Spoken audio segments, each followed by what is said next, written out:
বছর খানেক পর আমাদের পরিবার এখন আরও বড় হয়েছে।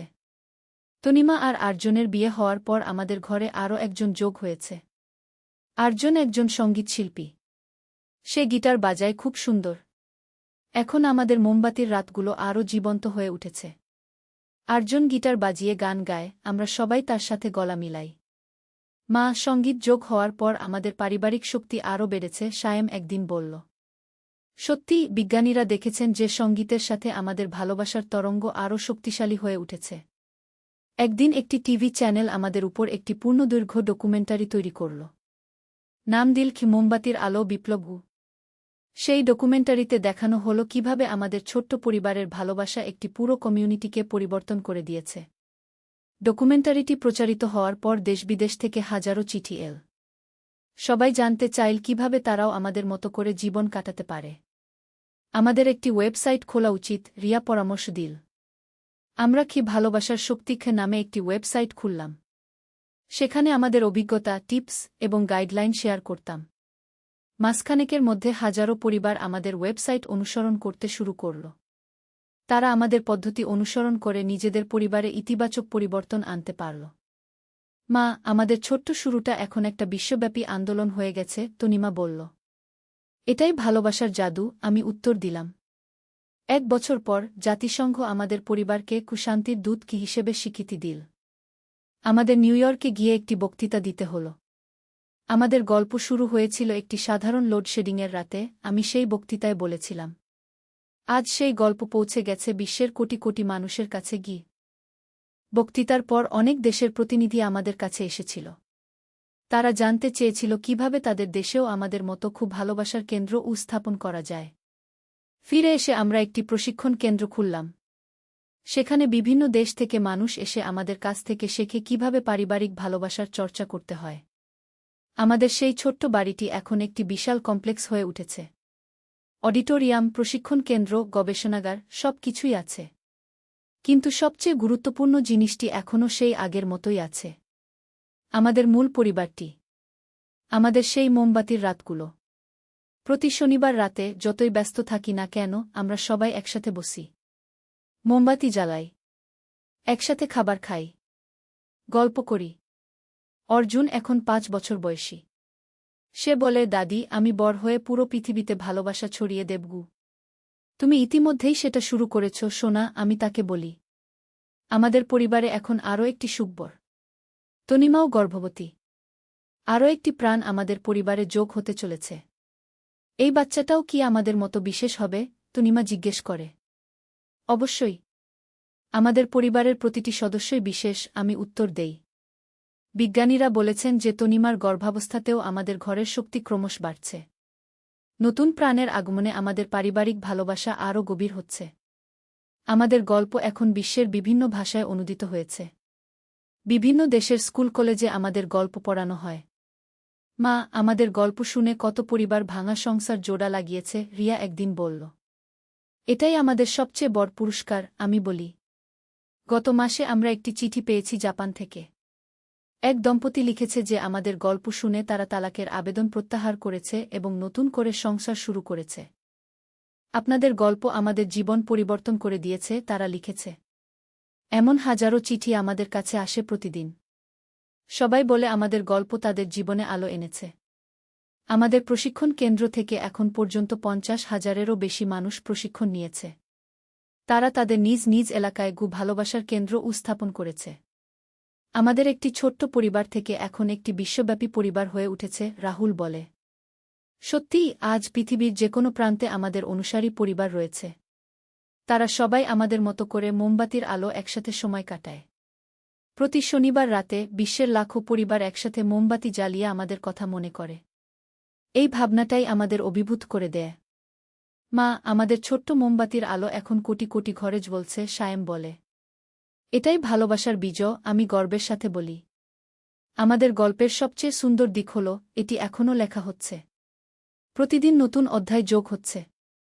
নতুন মানুষ, নতুন অভিজ্ঞতা, নতুন আবিষ্কার। আর সেই যন্ত্রটি, যেটা দিয়ে সব শুরু হয়েছিল, সেটা এখনও আমাদের ঘরে আছে। প্রতিদিন সকালে ঘুম থেকে উঠে আমি সেটার দিকে তাকাই। মনে করি সেই প্রথম রাতের কথা। একটা সাধারণ লোডশেডিং, একটা মোমবাতি, আর পারিবারিক ভালোবাসার একটা ছোট্ট প্রকাশ, এই তিনটি জিনিস মিলে আজ বিশ্বে একটা বিপ্লব ঘটিয়ে দিয়েছে। আমাদের ছোট্ট অর্জুন এখন স্কুলে যায়। সে তার বন্ধুদের বলে, আমার দাদির ভালোবাসা পুরো পৃথিবী জানে গু। তোমারও ভালোবাসা একদিন পুরো পৃথিবী জানবে সোনা, আমি তাকে বলি। এই গল্পের কোনো শেষ নেই। কারণ ভালোবাসার কোনো শেষ নেই। এটি প্রতিদিন বাড়ে, প্রতিদিন গভীর হয়, প্রতিদিন নতুন মানুষের হৃদয় ছুঁয়ে যায়। আমাদের সেই প্রথম রাতের মোমবাতির আলো এখন কোটি কোটি ঘরে জ্বলছে। আর সেই আলো কখনো নিভবে না। কারণ ভালোবাসার আলো চিরন্তন। আজ রাতেও আমরা মোমবাতি জ্বালাব। একসাথে বসব। হাসব, গল্প করব। আর অনুভব করব সেই একই শক্তি যা আমাদের এতদূর নিয়ে এসেছে। আর আকাশের সেই লাল আলো, সেটা এখনও দেখা যায়। হয়তো আরও উজ্জ্বল, আরও সুন্দর। কারণ এখন শুধু আমাদের পরিবার নয়, বিশ্বের লাখো পরিবারের ভালোবাসা সেই আলোকে আরও শক্তিশালী করেছে। এই গল্পটি সত্যিই আমাদের জীবনের সবচেয়ে সুন্দর অংশ। আর এই গল্প চলতেই থাকবে প্রজন্ম থেকে প্রজন্মে। মোমবাতির আলো, ভালোবাসা, এই তিনটি শব্দ এখন আমাদের জীবনের সংজ্ঞা। এবং আমি জানি এই সংজ্ঞা আরও অনেক পরিবারের জীবনে আলো এনে দেবে। আমাদের গল্পের শেষ নেই, কারণ ভালোবাসার কোনো শেষ নেই। পরিবারে আরও একটি আনন্দের সংবাদ এল। সায়েমের বিয়ে ঠিক হল। মেয়েটির নাম রিয়া। খুব সুন্দর, ভদ্র মেয়ে। মা, রিয়াকে আমাদের পরিবারের বিশেষত্ব সম্পর্কে বলা উচিত কিনা, সায়েম একদিন জিজ্ঞেস করল। অবশ্যই। আমাদের পরিবারে যে যোগ দেবে তাকে সব জানতে হবে গু, আমি বললাম। রিয়া যখন প্রথম আমাদের বাড়িতে এল তখন সে একটু অবাক হয়েছিল। ঘরের সেই বিশেষ যন্ত্র দেখে। এটা কি, সে জিজ্ঞেস করেছিল। আমরা তাকে সব কিছু বিস্তারিত বলেছিলাম। প্রথমে সে বিশ্বাস করতে পারেনি। কিন্তু যখন সে আমাদের সাথে প্রথম মোমবাতির আলো খাবার খেল, তখনই সে অনুভব করল। এটা অবিশ্বাস্য, রিয়া বলেছিল। আমি সত্যিই একটা অন্যরকম শক্তি অনুভব করতে পারছি গুয়ে। সেই রাতে যন্ত্রটি আগের চেয়েও জোরে শব্দ করেছিল। নতুন একজন সদস্য যোগ হওয়ায় আমাদের পারিবারিক শক্তি আরও বেড়ে গিয়েছিল। বিয়ের পর রিয়া আমাদের সাথে থাকতে এল। সে খুব তাড়াতাড়ি আমাদের পরিবারের অংশ হয়ে গেল। মা, আমি কখনো ভাবতে পারিনি যে পরিবার এত শক্তিশালী হতে পারে, রিয়া একদিন আমাকে বলল। এটাই আমাদের সম্পদ, আমি তাকে বললাম। কয়েক মাস পর রিয়াও গর্ভবতী হল।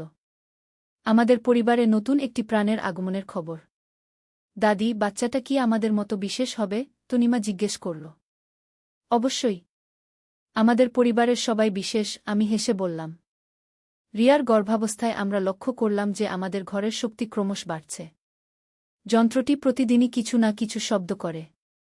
বিজ্ঞানীরা এসে বললেন, গর্ভস্থ সন্তানও এই পারিবারিক শক্তিতে অংশগ্রহণ করছে গু। মানে, রিয়া জিজ্ঞেস করল।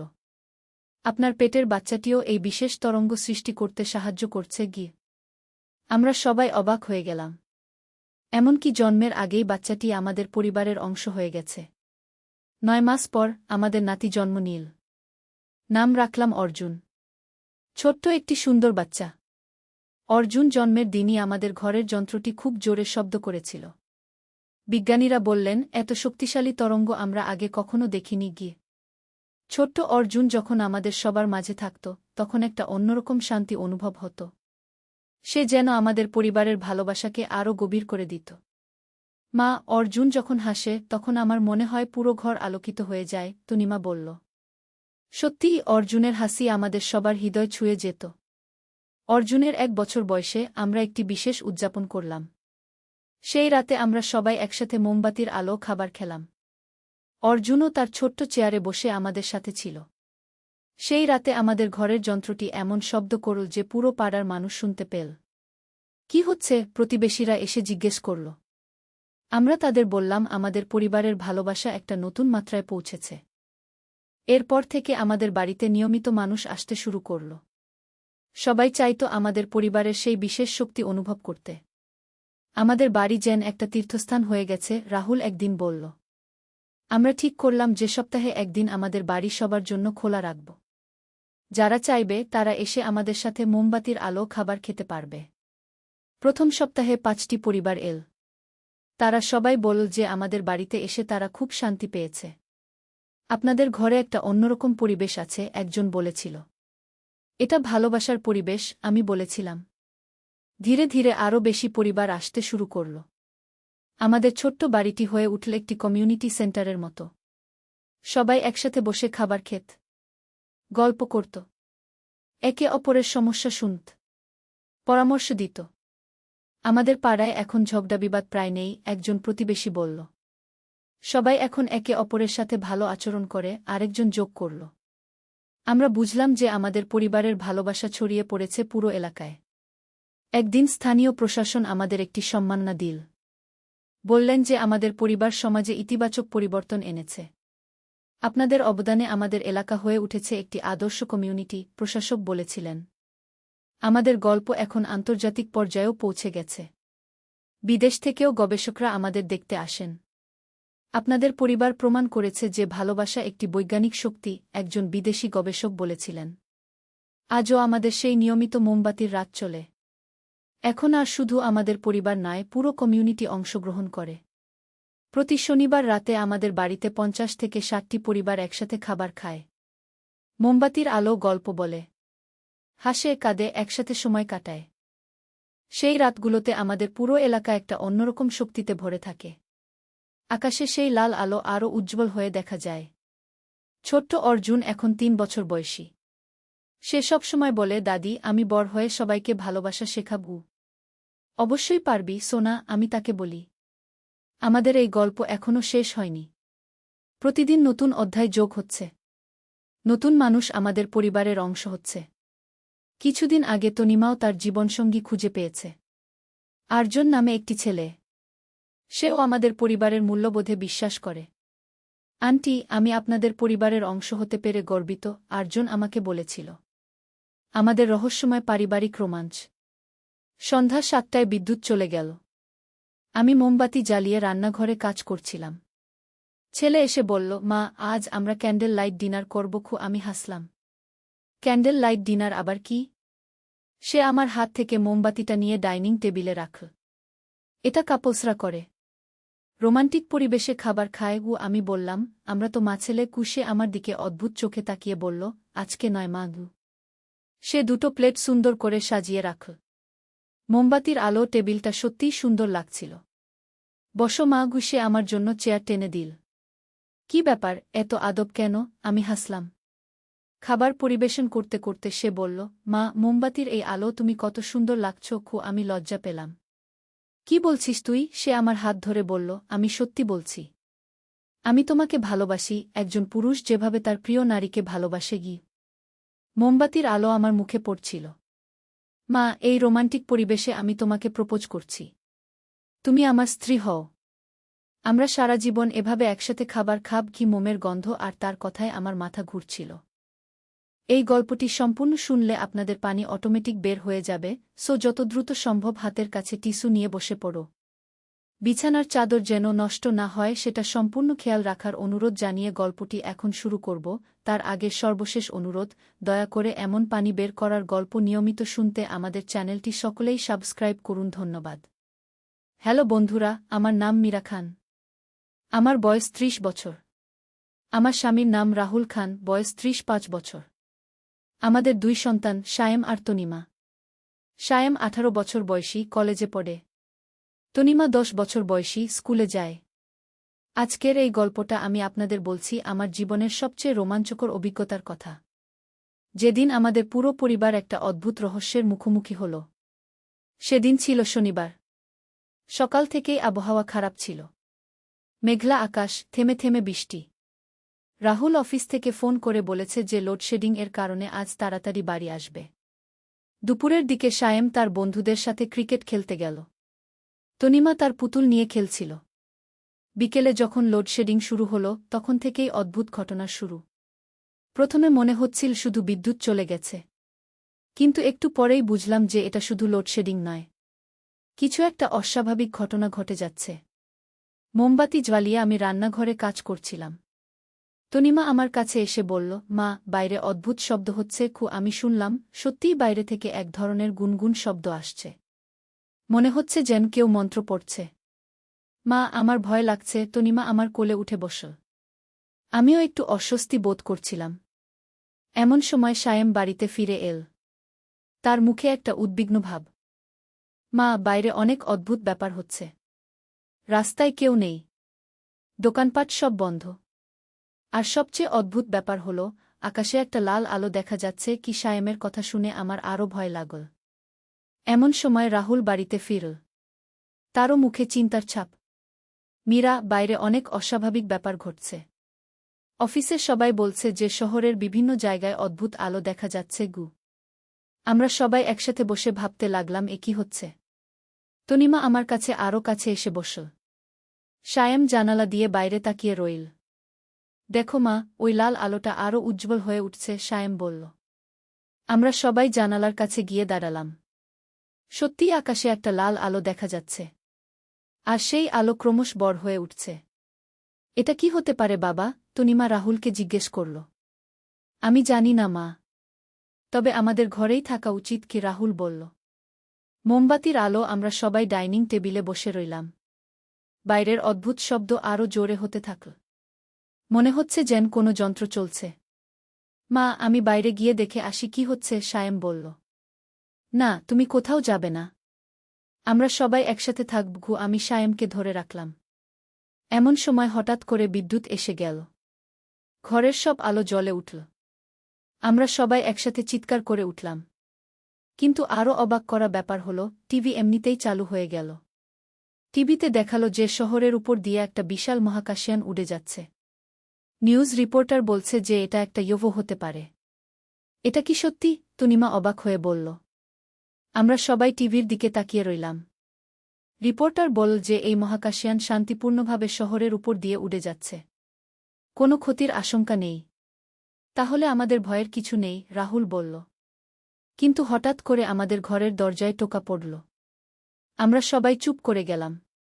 কে এমন সময় আসতে পারে? রাহুল সাবধানে দরজার কাছে গিয়ে জিজ্ঞেস করল, কে?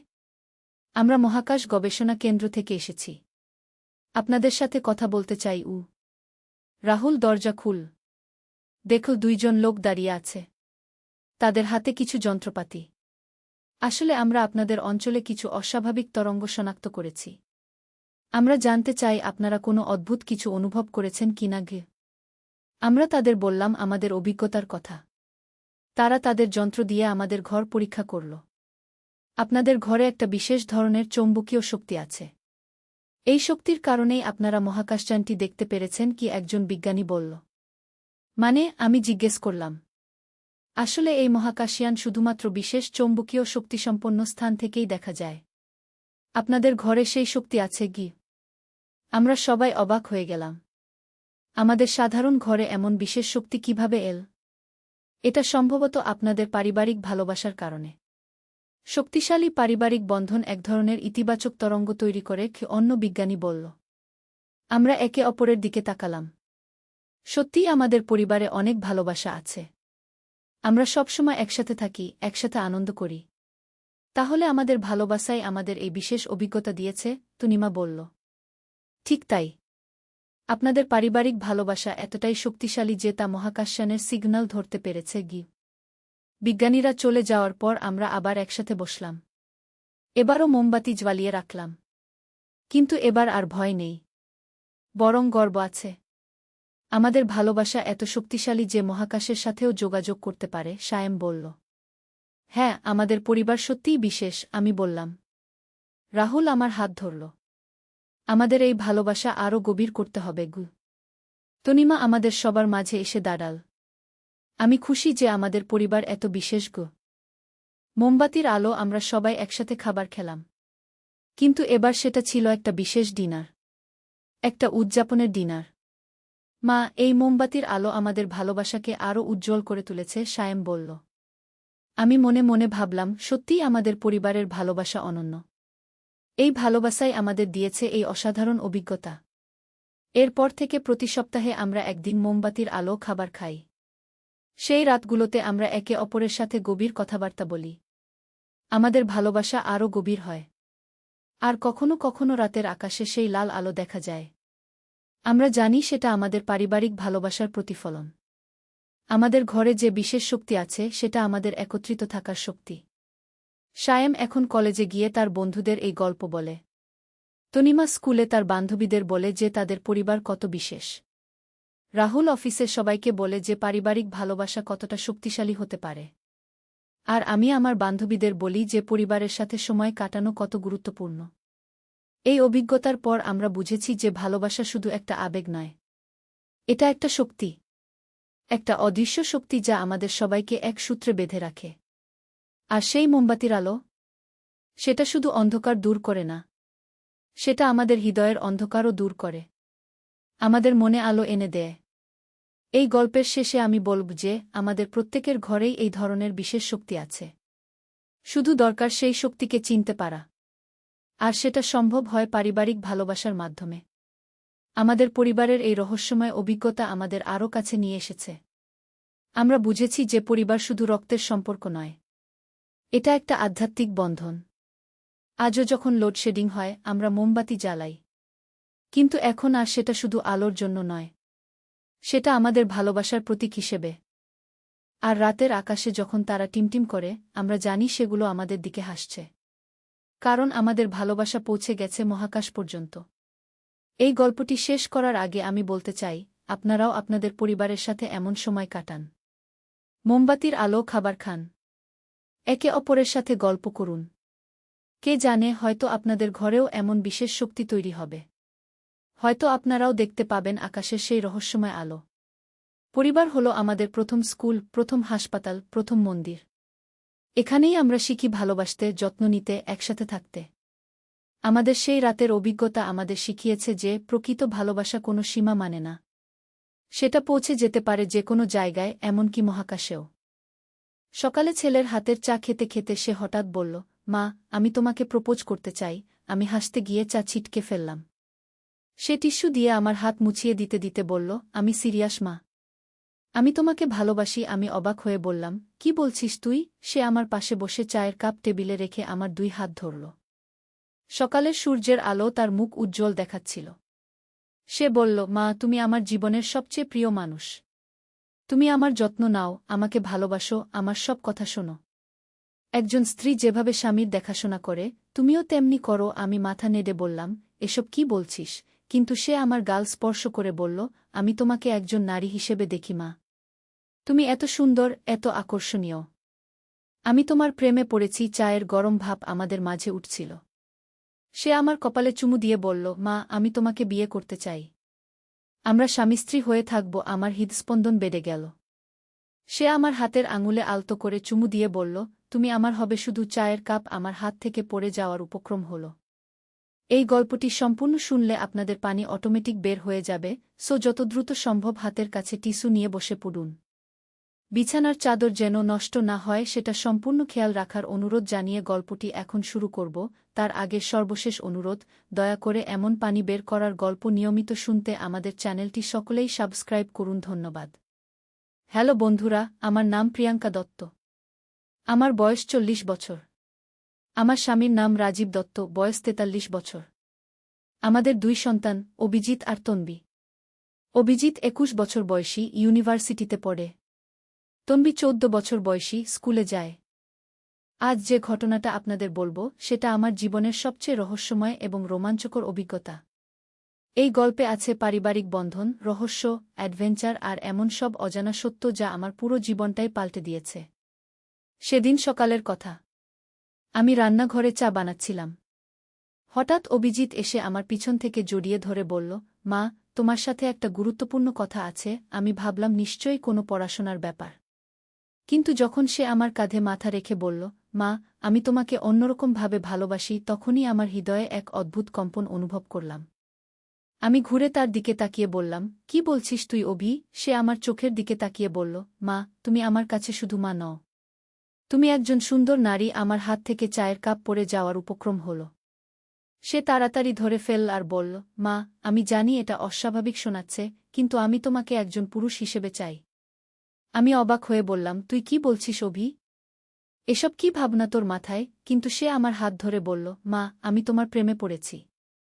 তুমি যখন শাড়ি পরো, যখন রান্না করো, যখন আমার যত্ন নাও, তখন আমার মনে হয় তুমি পৃথিবীর সবচেয়ে আকর্ষণীয় নারী। আমি তার কথা শুনে একদম হতবাক হয়ে গেলাম। সে আরও বলল, মা, আমি চাই তুমি আমার হও। আমি তোমাকে বিয়ে করতে চাই। আমরা একসাথে থাকব। আমার পুরো শরীর কাঁপছিল। সে আমার গালে হাত রেখে বলল, মা, তুমি এত সুন্দর, এত কামনীয়। আমি রাতে তোমার কথা ভেবে ঘুম আসে না। হঠাৎ করেই অভিজিতের চোখ দুটো অদ্ভুত রকম চকচক করতে লাগল। একটা নীলাম আলো যেন তার চোখ থেকে বের হচ্ছিল। আমি ভয় পেয়ে পিছিয়ে গেলাম। সে বলল, মা, তুমি আমার প্রপোজাল নিয়ে ভাবো। আমি তোমাকে খুবই ভালোবাসি বলেই সে আমার কপালে একটা গভীর চুমু খেল। আমি দৌড়ে আমার ঘরে চলে গেলাম। সারাদিন আমি ভাবতে থাকলাম, এটা কি হচ্ছে? আমার ছেলে আমার সাথে এরকম আচরণ করছে কেন? সন্ধ্যার দিকে রাজীব অফিস থেকে ফিরল। আমি তাকে সব বললাম। সে প্রথমে বিশ্বাস করতে পারল না। বলল, অভিজিৎ এরকম কিছু বলবে? তুই নিশ্চয়ই ভুল শুনেছিস।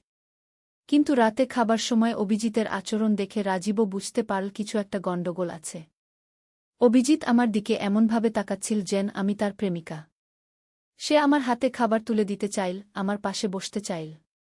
এমনকি একবার আমার কাঁধে হাত রাখার চেষ্টাও করেছিল। রাতে আমরা শুতে যাওয়ার পর রাজীব আমাকে বলল, আমিও দেখেছি অভিজিতের আচরণ খুবই অদ্ভুত। কাল আমি ওর সাথে কথা বলবো। কিন্তু সে রাতেই আরও বিচিত্র ঘটনা ঘটল। রাত ৩টার সময় আমার ঘুম ভেঙে গেল একটা অদ্ভুত শব্দ শুনে। মনে হচ্ছিল কেউ যেন বারান্দায় হাঁটাহাঁটি করছে। আমি আস্তে করে জানালার কাছে গিয়ে দেখি অভিজিৎ বারান্দায় দাঁড়িয়ে আছে। কিন্তু সে একা নয়। তার সাথে আরও কয়েকজন লোক আছে। আর সবচেয়ে আশ্চর্যের ব্যাপার হল, তারা সবাই অদ্ভুত কালো পোশাক পরে আছে আর তাদের চোখে একই রকম নীলাভ আলো চকচক করছে। আমি ভয়ে কাঁপতে কাঁপতে রাজীবকে ডাকলাম। সে জেগে উঠে জানালা দিয়ে দেখল। কিন্তু ততক্ষণে সেখানে কেউ নেই। রাজীব বলল, তুই নিশ্চয়ই স্বপ্ন দেখেছিস। কিন্তু আমি জানতাম এটা কোনো স্বপ্ন নয়। পরের দিন সকালে অভিজিতের আচরণ আরও অদ্ভুত হয়ে গেল। সে আমাকে প্রিয়া বলে ডাকতে শুরু করল। যখন আমি তাকে জিজ্ঞেস করলাম কেন সে আমাকে এভাবে ডাকছে, তখন সে বলল, কারণ তুমি আমার প্রিয়তমা। আমরা শীঘ্রই বিবাহ বন্ধনে আবদ্ধ হব। আমি রাজীবকে ডেকে বললাম, শোনো তো অভিজিৎ কি বলছে। রাজীব এসে অভিজিৎকে বলল, কি ব্যাপার অভি? তুই তোর মায়ের সাথে এরকম আচরণ করছিস কেন? অভিজিৎ তার বাবার দিকে তাকিয়ে বলল, বাবা, তুমি আমার পথে বাধা হয়ে দাঁড়িও না। প্রিয়া আমার হবে। রাজীব রেগে গিয়ে বলল, এসব কি বলছিস তুই?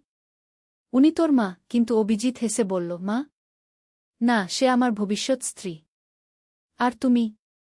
তুমি একটা বাধা মাত্র। হঠাৎ করেই অভিজিতের চোখ থেকে আগের চেয়েও উজ্জ্বল নীল আলো বের হতে লাগল। রাজীব পিছিয়ে গিয়ে আমার হাত ধরে বলল, চল, এখানে থেকে যেতে হবে। আমরা তাড়াতাড়ি ঘর থেকে বের হয়ে এলাম। আমরা আমাদের প্রতিবেশী শর্মা কাকুর বাড়িতে গেলাম। তাকে সব খুলে বললাম। শর্মা কাকু খুবই বুদ্ধিমান এবং অভিজ্ঞ মানুষ। তিনি আমাদের কথা শুনে বললেন, এটা কোনো সাধারণ ব্যাপার নয়। মনে হচ্ছে অভিজিতের উপর কোনো অশুভ শক্তির প্রভাব পড়েছে। শর্মা কাকু আরও বললেন, আমি এরকম ঘটনার কথা আগেও শুনেছি। এটাকে বলে মানসিক নিয়ন্ত্রণ বা মাইন্ড কন্ট্রোল। কেউ অভিজিতের মস্তিষ্ককে প্রভাবিত করেছে। আমি জিজ্ঞেস করলাম, কিন্তু কে এরকম করবে? এবং কেনই বা করবে? শর্মা কাকু গভীর চিন্তায় পড়ে গেলেন। তারপর বললেন, প্রিয়াঙ্কা, তোমার পরিবার সম্পর্কে আমি কিছু জানতে চাই। তোমার বা রাজীবের পূর্বপুরুষদের মধ্যে কেউ কি কোনো বিশেষ ক্ষমতার অধিকারী ছিলেন? আমি ভাবলাম আর বললাম, আমার দাদিমা খুব অদ্ভুত ছিলেন। লোকে বলতো তার নাকি ভবিষ্যৎ দেখার ক্ষমতা ছিল। আর আমার পরদাদা নাকি কোনো গুপ্ত বিদ্যায় পারদর্শী ছিলেন। শর্মা কাকু মাথা নেড়ে বললেন, তাহলে ব্যাপারটা পরিষ্কার। কেউ তোমার পারিবারিক রহস্য জানে এবং সেই সুযোগ নিয়ে অভিজিৎকে তাদের পুতুল বানিয়েছে। রাজীব জিজ্ঞেস করল, কিন্তু তাদের উদ্দেশ্যটা কি? শর্মা কাকু বললেন, সেটাই এখন খুঁজে বের করতে হবে। কিন্তু একটা বিষয় নিশ্চিত, অভিজিৎ আর তোমাদের ছেলে নেই। সে এখন ওদের নিয়ন্ত্রণে। আমার চোখে পানি এসে গেল। আমি বললাম, আমার ছেলেকে আমি ফিরে পেতে চাই। শর্মা কাকু আশ্বস্ত করে বললেন, অবশ্যই পাবে। কিন্তু তার জন্য আমাদের কিছু বিশেষ ব্যবস্থা নিতে হবে। সেই রাতে আমরা শর্মা কাকুর বাড়িতেই রইলাম। কিন্তু রাত ৩টার সময় আবার সেই অদ্ভুত ঘটনা ঘটল। জানালার বাইরে অভিজিতের কণ্ঠস্বর শোনা গেল, প্রিয়া, প্রিয়া, আমি তোমার জন্য অপেক্ষা করছি। তুমি কোথায় লুকিয়ে আছো? শর্মা কাকু আমাদের শান্ত থাকতে বলে জানালার পর্দা সরিয়ে বাইরে তাকালেন। দেখলেন অভিজিৎ একা দাঁড়িয়ে আছে, কিন্তু তার চারপাশে কয়েকটা ছায়ামূর্তি ভাসছে। শর্মা কাকু আমাদের ফিসফিস করে বললেন, ওগুলো আত্মা। অভিজিতের শরীরে এক বা একাধিক আত্মা প্রবেশ করেছে। পরের দিন সকালে শর্মা কাকু আমাদের বললেন, আমাদের একজন তান্ত্রিকের সাহায্য নিতে হবে। আমি একজনকে চিনি, সে এই ধরনের সমস্যার সমাধান করতে পারে। আমরা সেই তান্ত্রিকের কাছে গেলাম। তার নাম বিশ্বনাথ বাবাজি। বিশ্বনাথ বাবাজি আমাদের কথা শুনে বললেন, এটা খুবই জটিল একটা কেস। তোমাদের ছেলের উপর একটা প্রাচীন আত্মার প্রভাব পড়েছে। এই আত্মা বহু বছর ধরে একজন নারীর জন্য অপেক্ষা করছিল। আর সেই নারী হল তুমি, প্রিয়াঙ্কা। আমি অবাক হয়ে বললাম, আমি? কিন্তু কেন আমি? বাবাজি বললেন, তোমার পূর্বজন্মে তুমি এই আত্মার প্রেমিকা ছিলে। কিন্তু সেই সময় তোমরা একসাথে হতে পারোনি। এখন সে তোমাকে পাওয়ার জন্য তোমার ছেলের শরীর দখল করেছে।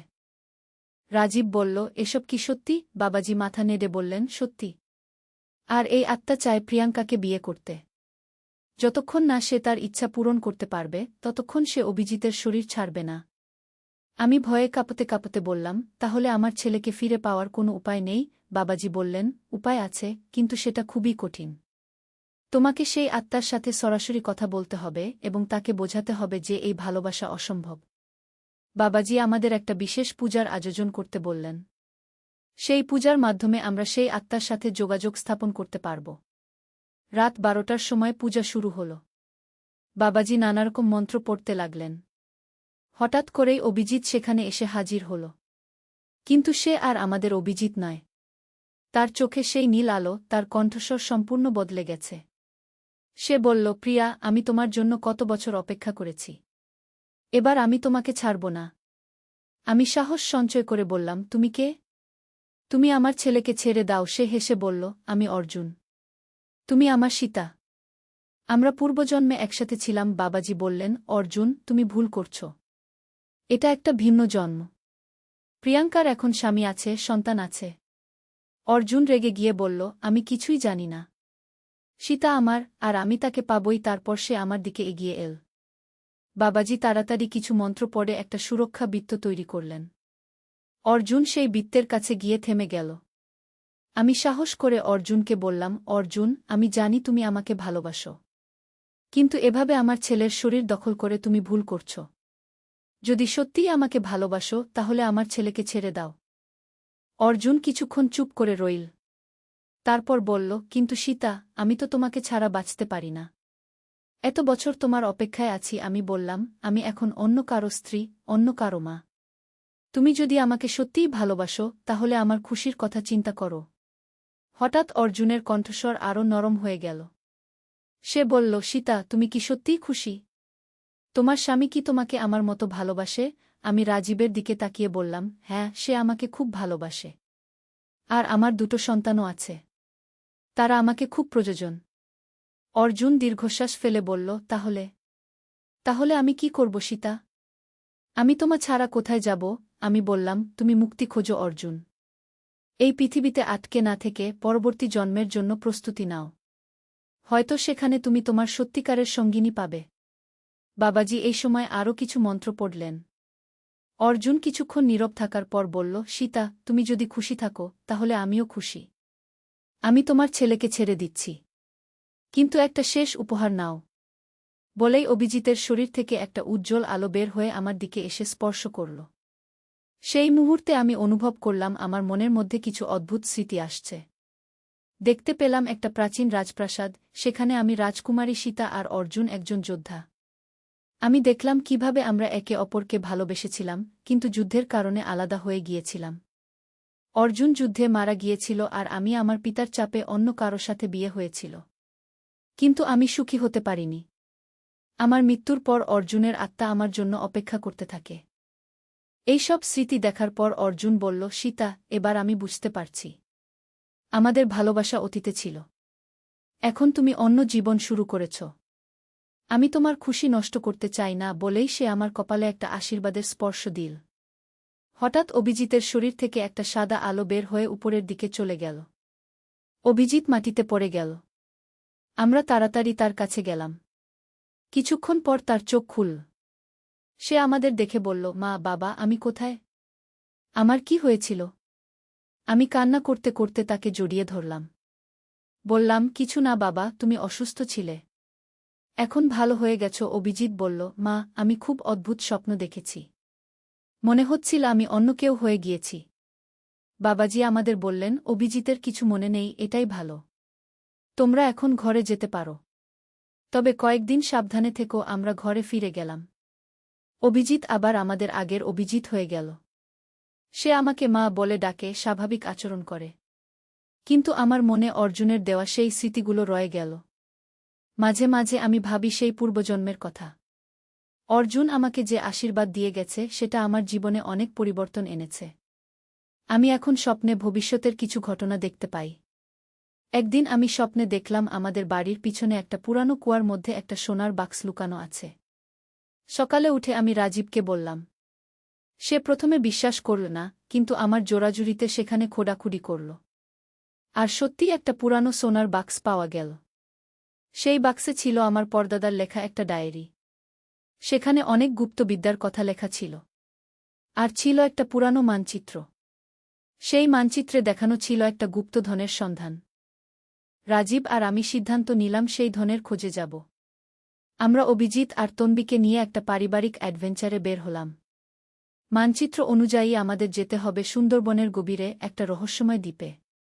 আমরা খুলনা থেকে একটা নৌকা ভাড়া করে সুন্দরবনে প্রবেশ করলাম। নৌকার মাঝি করিম চাচা আমাদের বললেন, আপনারা যে দ্বীপের কথা বলছেন সেটা খুব বিপজ্জনক জায়গা। সেখানে নানারকম অদ্ভুত ঘটনা ঘটে, কিন্তু আমরা আমাদের সিদ্ধান্তে অটল রইলাম। 3 দিনের যাত্রার পর আমরা সেই রহস্যময় দ্বীপে পৌঁছালাম। দ্বীপটা খুবই ছোট, কিন্তু ঘন জঙ্গলে ঢাকা। মানচিত্র অনুযায়ী ধনটা লুকানো আছে দ্বীপের কেন্দ্রস্থলে একটা পুরানো মন্দিরে। জঙ্গলের মধ্য দিয়ে হাঁটতে হাঁটতে আমরা পৌঁছালাম সেই মন্দিরে। এটা একটা প্রাচীন কালী মন্দির, কিন্তু অনেক বছর ধরে পরিত্যক্ত। মন্দিরের ভিতরে ঢুকতেই একটা অদ্ভুত ঠান্ডা অনুভব করলাম। মানচিত্র অনুযায়ী ধনটা লুকানো আছে কালীমূর্তির পিছনে। আমরা সেখানে খোঁড়াখুড়ি শুরু করলাম। কিছুক্ষণ পর একটা বড় পাথরের নিচে একটা গুপ্ত কক্ষের সন্ধান পেলাম। সেই গুপ্ত কক্ষে নেমে গিয়ে আমরা দেখলাম সেখানে অনেক প্রাচীন মূর্তি, স্বর্ণালঙ্কার আর দুর্মূল্য পাথর রয়েছে। কিন্তু সবচেয়ে আশ্চর্যের বিষয় হল সেখানে একটা জীবন্ত সাপ পাহারা দিচ্ছিল। সাপটা খুবই বড় আর তার চোখে একরকম গানের আলো। সে আমাদের দেখে বলল, তোমরা কারা? এখানে কিভাবে এলে? আমি অবাক হয়ে বললাম, তুমি কথা বলতে পারো? সাপটা বলল, আমি এই ধনের অভিভাবক। আমার নাম বাসুকি। বাসুকি আমাদের জিজ্ঞেস করল, তোমাদের এখানে আসার উদ্দেশ্য কি? আমি সৎভাবে বললাম, আমরা এই ধনের খোঁজে এসেছি। এটা আমার পূর্বপুরুষের রেখে যাওয়া। বাসুকি বলল, তাহলে তোমাকে একটা পরীক্ষা দিতে হবে। বাসুকি আমাদের 3টা ধাঁধা দিল। প্রথম ধাঁধা ছিল গণিতের, যেটা অভিজিৎ সমাধান করল। দ্বিতীয় ধাঁধা ছিল ইতিহাস সম্পর্কে, যেটা রাজীব সমাধান করল। আর তৃতীয় ধাঁধা ছিল হৃদয় সম্পর্কে, যেটা আমি সমাধান করলাম। 3টা ধাঁধার সমাধানের পর বাসুকি খুশি হয়ে বলল, তোমরা সত্যিই যোগ্য। এই ধন তোমাদের। কিন্তু মনে রেখো, এই ধন শুধু ভালো কাজে ব্যবহার করবে, আমরা প্রতিশ্রুতি দিলাম। সেই ধন নিয়ে আমরা বাড়ি ফিরলাম। সেই অর্থ দিয়ে আমরা একটা দাতব্য হাসপাতাল তৈরি করলাম। আর তন্বীর পড়াশোনার জন্য একটা স্কুলও প্রতিষ্ঠা করলাম। অভিজিৎ এখন একজন ইঞ্জিনিয়ার হয়েছে আর তন্বী ডাক্তার হওয়ার স্বপ্ন দেখে। কিন্তু আমাদের অ্যাডভেঞ্চার এখানেই শেষ নয়। অর্জুনের দেওয়া সেই আশীর্বাদের কারণে আমি আরও অনেক রহস্যময় ঘটনার সম্মুখীন হয়েছি। একবার আমি স্বপ্নে দেখেছিলাম আমাদের পাড়ার হারিয়ে যাওয়া একটা বাচ্চা কোথায় আছে। সেই স্বপ্ন অনুযায়ী খোঁজ করে আমরা বাচ্চাটিকে উদ্ধার করেছিলাম। আরেকবার আমি স্বপ্নে দেখেছিলাম একটা বন্যার কথা। সেই স্বপ্ন দেখে আমরা আগে থেকেই সতর্ক হয়ে গিয়েছিলাম। যখন সত্যিই বন্যা এল, আমরা সবাই নিরাপদ জায়গা চলে গিয়েছিলাম। আমার এই বিশেষ ক্ষমতার কথা এলাকার মানুষ জানতে পেরে যায়। তারা বিভিন্ন সমস্যা নিয়ে আমার কাছে আসে। আমি যতটুকু পারি সবাইকে সাহায্য করার চেষ্টা করি। রাজীবও আমার এই কাজে সহযোগিতা করে। একদিন এক বয়স্ক মহিলা আমার কাছে এসে বললেন, বৌমা, আমার নাতি গত সপ্তাহে নিখোঁজ হয়েছে। পুলিশও খুঁজে পাচ্ছে না। তুমি একবার দেখো তো কোথায় আছে। আমি সেই রাতে স্বপ্নে দেখলাম ছেলেটি একটা ট্রেনে চড়ে কলকাতা চলে গেছে। পরের দিন আমি সেই মহিলাকে বললাম। তার পরিবার কলকাতা গিয়ে খোঁজ করে সত্যিই ছেলেটিকে পেয়ে গেল। এরকম আরও অনেক ঘটনা ঘটেছে আমার জীবনে। কিন্তু সবচেয়ে আশ্চর্যের ঘটনা ঘটল গত বছর। আমি স্বপ্নে দেখলাম অর্জুন আবার আমার কাছে এসেছে। কিন্তু এবার সে কোনো শরীর দখল করেনি। সে একটা স্বচ্ছ রূপে আমার সামনে এসে বলল, সীতা, আমি এখন মুক্ত। তোমার ভালোবাসা আর ত্যাগের কারণে আমি মুক্তি পেয়েছি। অর্জুন আরও বলল, আমি এখন পরলোকে শান্তিতে আছি। আর তুমিও তোমার এই জীবনে খুশি থাকো বলেই সে অদৃশ্য হয়ে গেল। সেই স্বপ্নের পর আমি একটা গভীর শান্তি অনুভব করেছি। আজ যখন আমি এই গল্পটা আপনাদের বলছি, তখন আমার মনে হচ্ছে জীবনটা কত রহস্যময়। আমরা যা দেখি তার চেয়ে অনেক কিছুই আছে এই পৃথিবীতে। ভালোবাসা, ত্যাগ, পরিবার, এগুলোই জীবনের আসল সম্পদ। অর্জুনের সেই ভালোবাসা যদিও আমাকে বিপদে ফেলেছিল, কিন্তু শেষ পর্যন্ত সেটাই আমাকে একটা বিশেষ শক্তি দিয়েছে, যে শক্তি দিয়ে আমি অন্যদের সাহায্য করতে পারি। আমার ছেলে অভিজিৎ এখন একটা ভালো চাকরি করে। সে এক সুন্দরী মেয়েকে ভালোবাসে। আমি তাদের বিয়ে দেওয়ার জন্য প্রস্তুতি নিচ্ছি। তন্বী এখন উচ্চ মাধ্যমিকে পড়ে। সে খুব ভালো ছাত্রী। রাজীব এখনও আমাকে খুব ভালোবাসে। সে কখনো আমার এই বিশেষ ক্ষমতা নিয়ে কোনো প্রশ্ন তোলে না, বরং সবসময় আমাকে সাহায্য করার চেষ্টা করে। আমাদের দাম্পত্য জীবন এখন আগের চেয়েও আরও মধুর। আমি মাঝে মাঝে ভাবি, অর্জুনের সেই ভালোবাসা কি সত্যি ছিল, নাকি এটা শুধুই একটা অতিপ্রাকৃত ঘটনা ছিল। কিন্তু যখন আমি সেই স্মৃতিগুলো মনে করি, তখন মনে হয় সেটা একদম সত্যি ছিল। হয়তো ভালোবাসা সত্যিই জন্ম জন্মান্তর ধরে চলে, কিন্তু সেই ভালোবাসা যদি কারো ক্ষতির কারণ হয়, তাহলে সেটাকে ত্যাগ করাই ভালো। অর্জুন শেষ পর্যন্ত সেটাই বুঝতে পেরেছিল। আর আমি বুঝেছি যে পরিবারের ভালোবাসাই সবচেয়ে বড় ভালোবাসা। আমার স্বামী, আমার সন্তানরা, এরাই আমার আসল সম্পদ। অর্জুনের দেওয়া শক্তি দিয়ে আমি এদের আরও ভালো করে রক্ষা করতে পারি। এখনও মাঝে মাঝে আমি অদ্ভুত স্বপ্ন দেখি। কখনো দেখি ভবিষ্যতের কোনো বিপদের কথা, কখনো দেখি কারো হারিয়ে যাওয়া জিনিসের খবর। আর আমি যতটুকু পারি সবাইকে সাহায্য করার চেষ্টা করি। আমাদের এলাকায় এখন আমাকে স্বপ্নের মা বলে ডাকে। মানুষ বিশ্বাস করে আমি স্বপ্নে সত্যি দেখতে পাই। আর সত্যিই আমার অনেক স্বপ্ন সত্যি হয়েছে। গত মাসে আমি স্বপ্নে দেখেছিলাম আমাদের পাড়ায় একটা বড় আগুন লাগবে। আমি সবাইকে সতর্ক করে দিয়েছিলাম। সত্যিই একদিন একটা দোকানে আগুন লাগল, কিন্তু আমরা আগে থেকেই প্রস্তুত থাকায় বড় কোনো ক্ষতি হয়নি। আমার এই গল্প শুনে অনেকেই হয়তো বিশ্বাস করবেন না, কিন্তু আমি জানি এটা সম্পূর্ণ সত্যি। জীবনে অনেক অদ্ভুত ঘটনা ঘটে, যেগুলো আমাদের বিজ্ঞানের দিয়ে ব্যাখ্যা করা যায় না। তবে এই ঘটনার পর আমি একটা কথা বুঝেছি, ভালোবাসা কখনো মানুষের ক্ষতি করতে চায় না। যদি কোনো ভালোবাসা কারো ক্ষতির কারণ হয়, তাহলে সেটা আসলে ভালোবাসা নয়, সেটা হল আবেগ বা আসক্তি। অর্জুন যখন বুঝতে পেরেছিল যে তার ভালোবাসা আমার পরিবারের ক্ষতি করছে, তখনই সে সেটা ত্যাগ করেছিল। এটাই সত্যিকারের ভালোবাসার লক্ষণ। আর আমি শিখেছি যে কৃতজ্ঞতা প্রকাশ করতে। অর্জুনের কাছে কৃতজ্ঞ যে সে আমাকে একটা বিশেষ শক্তি দিয়ে গেছে। আমার পরিবারের কাছে কৃতজ্ঞ যে তারা আমাকে এত ভালোবাসে। আর ঈশ্বরের কাছে কৃতজ্ঞ যে তিনি আমাকে এত সুন্দর একটা জীবন দিয়েছেন। এই গল্প শেষ করার আগে আমি আপনাদের একটা কথা বলতে চাই। জীবনে যতই অদ্ভুত ঘটনা ঘটুক না কেন, সবচেয়ে গুরুত্বপূর্ণ হল পরিবার। আমার স্বামী রাজীব, আমার ছেলে অভিজিৎ, আমার মেয়ে তন্বী, এরাই আমার জীবনের আসল অর্থ। আর যদি কখনো আপনাদের জীবনেও এরকম কোনো অতিপ্রাকৃত ঘটনা ঘটে, তাহলে ভয় না পেয়ে সাহসের সাথে মোকাবিলা করবেন। কারণ ভালোবাসা আর সত্যের কাছে সব অন্ধকার পরাজিত হয়। আর হ্যাঁ, আমি এখনও মাঝে মাঝে স্বপ্নে অর্জুনকে দেখি। কিন্তু এখন সে আমার অভিভাবক দেবতার মতো। সে আমাকে বিভিন্ন বিপদ থেকে সাবধান করে দেয়। আর আমি তার জন্য প্রার্থনা করি যেন সে পরলোকে শান্তিতে থাকে। এই ছিল আমার জীবনের সবচেয়ে রহস্যময় ও রোমাঞ্চকর ঘটনা। আশা করি আপনারা এই গল্প উপভোগ করেছেন। আর মনে রাখবেন, জীবনে সব কিছুর একটা কারণ আছে। কখনো কিছু বুঝতে না পারলে ধৈর্য রাখবেন, সময় হলে সব কিছুর উত্তর পেয়ে যাবেন। ধন্যবাদ সবাইকে আমার গল্প শোনার জন্য। নূরের পথে একটি ইসলামিক গল্প। প্রথম অধ্যায়, অন্ধকারের সূচনা। ঢাকার পুরান ঢাকার একটি গলিতে ছিল হাশিম মিয়ার ছোট্ট একটি দোকান। চা আর বিস্কুটের দোকান। সকাল থেকে রাত পর্যন্ত কাজ করেও তার সংসার চালাতে হিমশিম খেতে হতো। স্ত্রী রহিমা খাতুন আর দুই ছেলে, বড় ছেলে করিম 8 বছর, ছোট ছেলে রহিম 2 বছর। হাশিম মিয়া নিয়মিত নামাজ পড়তেন, কিন্তু অভাবের তাড়নায় অনেক সময় মনে অশান্তি আসত। আল্লাহ কেন আমাকে এত কষ্ট দিলেন? এমন প্রশ্ন মনে আসত। কিন্তু তারপরই তওবা করতেন, আস্তাগফিরুল্লাহ, আল্লাহর ফয়সালা রাজি থাকতে হবে গু। করিম ছেলেটি ছিল একটু বেপরোয়া। স্কুল ছেড়ে দিয়েছে, বন্ধুদের সাথে ঘুরে বেড়ায়। মাঝে মাঝে বাবার দোকানে সাহায্য করে, কিন্তু মন নেই। রহিম অপরদিকে পড়াশোনায় ভালো, কিন্তু স্কুলের খরচ চালানো কঠিন হয়ে যাচ্ছে। একদিন সন্ধ্যায় হাসিম মিয়া দোকান গুটিয়ে বাড়ি ফিরছিলেন। পকেটে মাত্র 200 টাকা। বাড়ি ভাড়া দিতে হবে, চাল কিনতে হবে। ভাবতে ভাবতে হাঁটছিলেন। হঠাৎ দেখলেন রাস্তার পাশে একজন বৃদ্ধ ভিক্ষুক বসে আছে। অসুস্থ, কাপড়চোপড় ময়লা। মন বলছিল এগিয়ে যাও, নিজের সংসারেই তো অভাব। কিন্তু হাসিম মিয়ার মনে পড়ল রাসূল সাক এর হাদিস, যে ব্যক্তি ক্ষুধার্তকে খাবার দেয়, আল্লাহ তাকে জান্নাতের খাবার দান করবেন গু। তিনি পকেট থেকে 50 টাকা বের করে বৃদ্ধের হাতে দিলেন। দাদা, কিছু খেয়ে নিন গু। বৃদ্ধ লোকটি কৃতজ্ঞ চোখে তাকিয়ে দোয়া করল, আল্লাহ তোমার মঙ্গল করুন বাবা গু। দ্বিতীয় অধ্যায়, পরীক্ষার সময়। বাড়ি ফিরে হাসিম মিয়া দেখলেন করিম নেই। রহিমা খাতুন চিন্তিত, করিম এখনও ফেরেনি।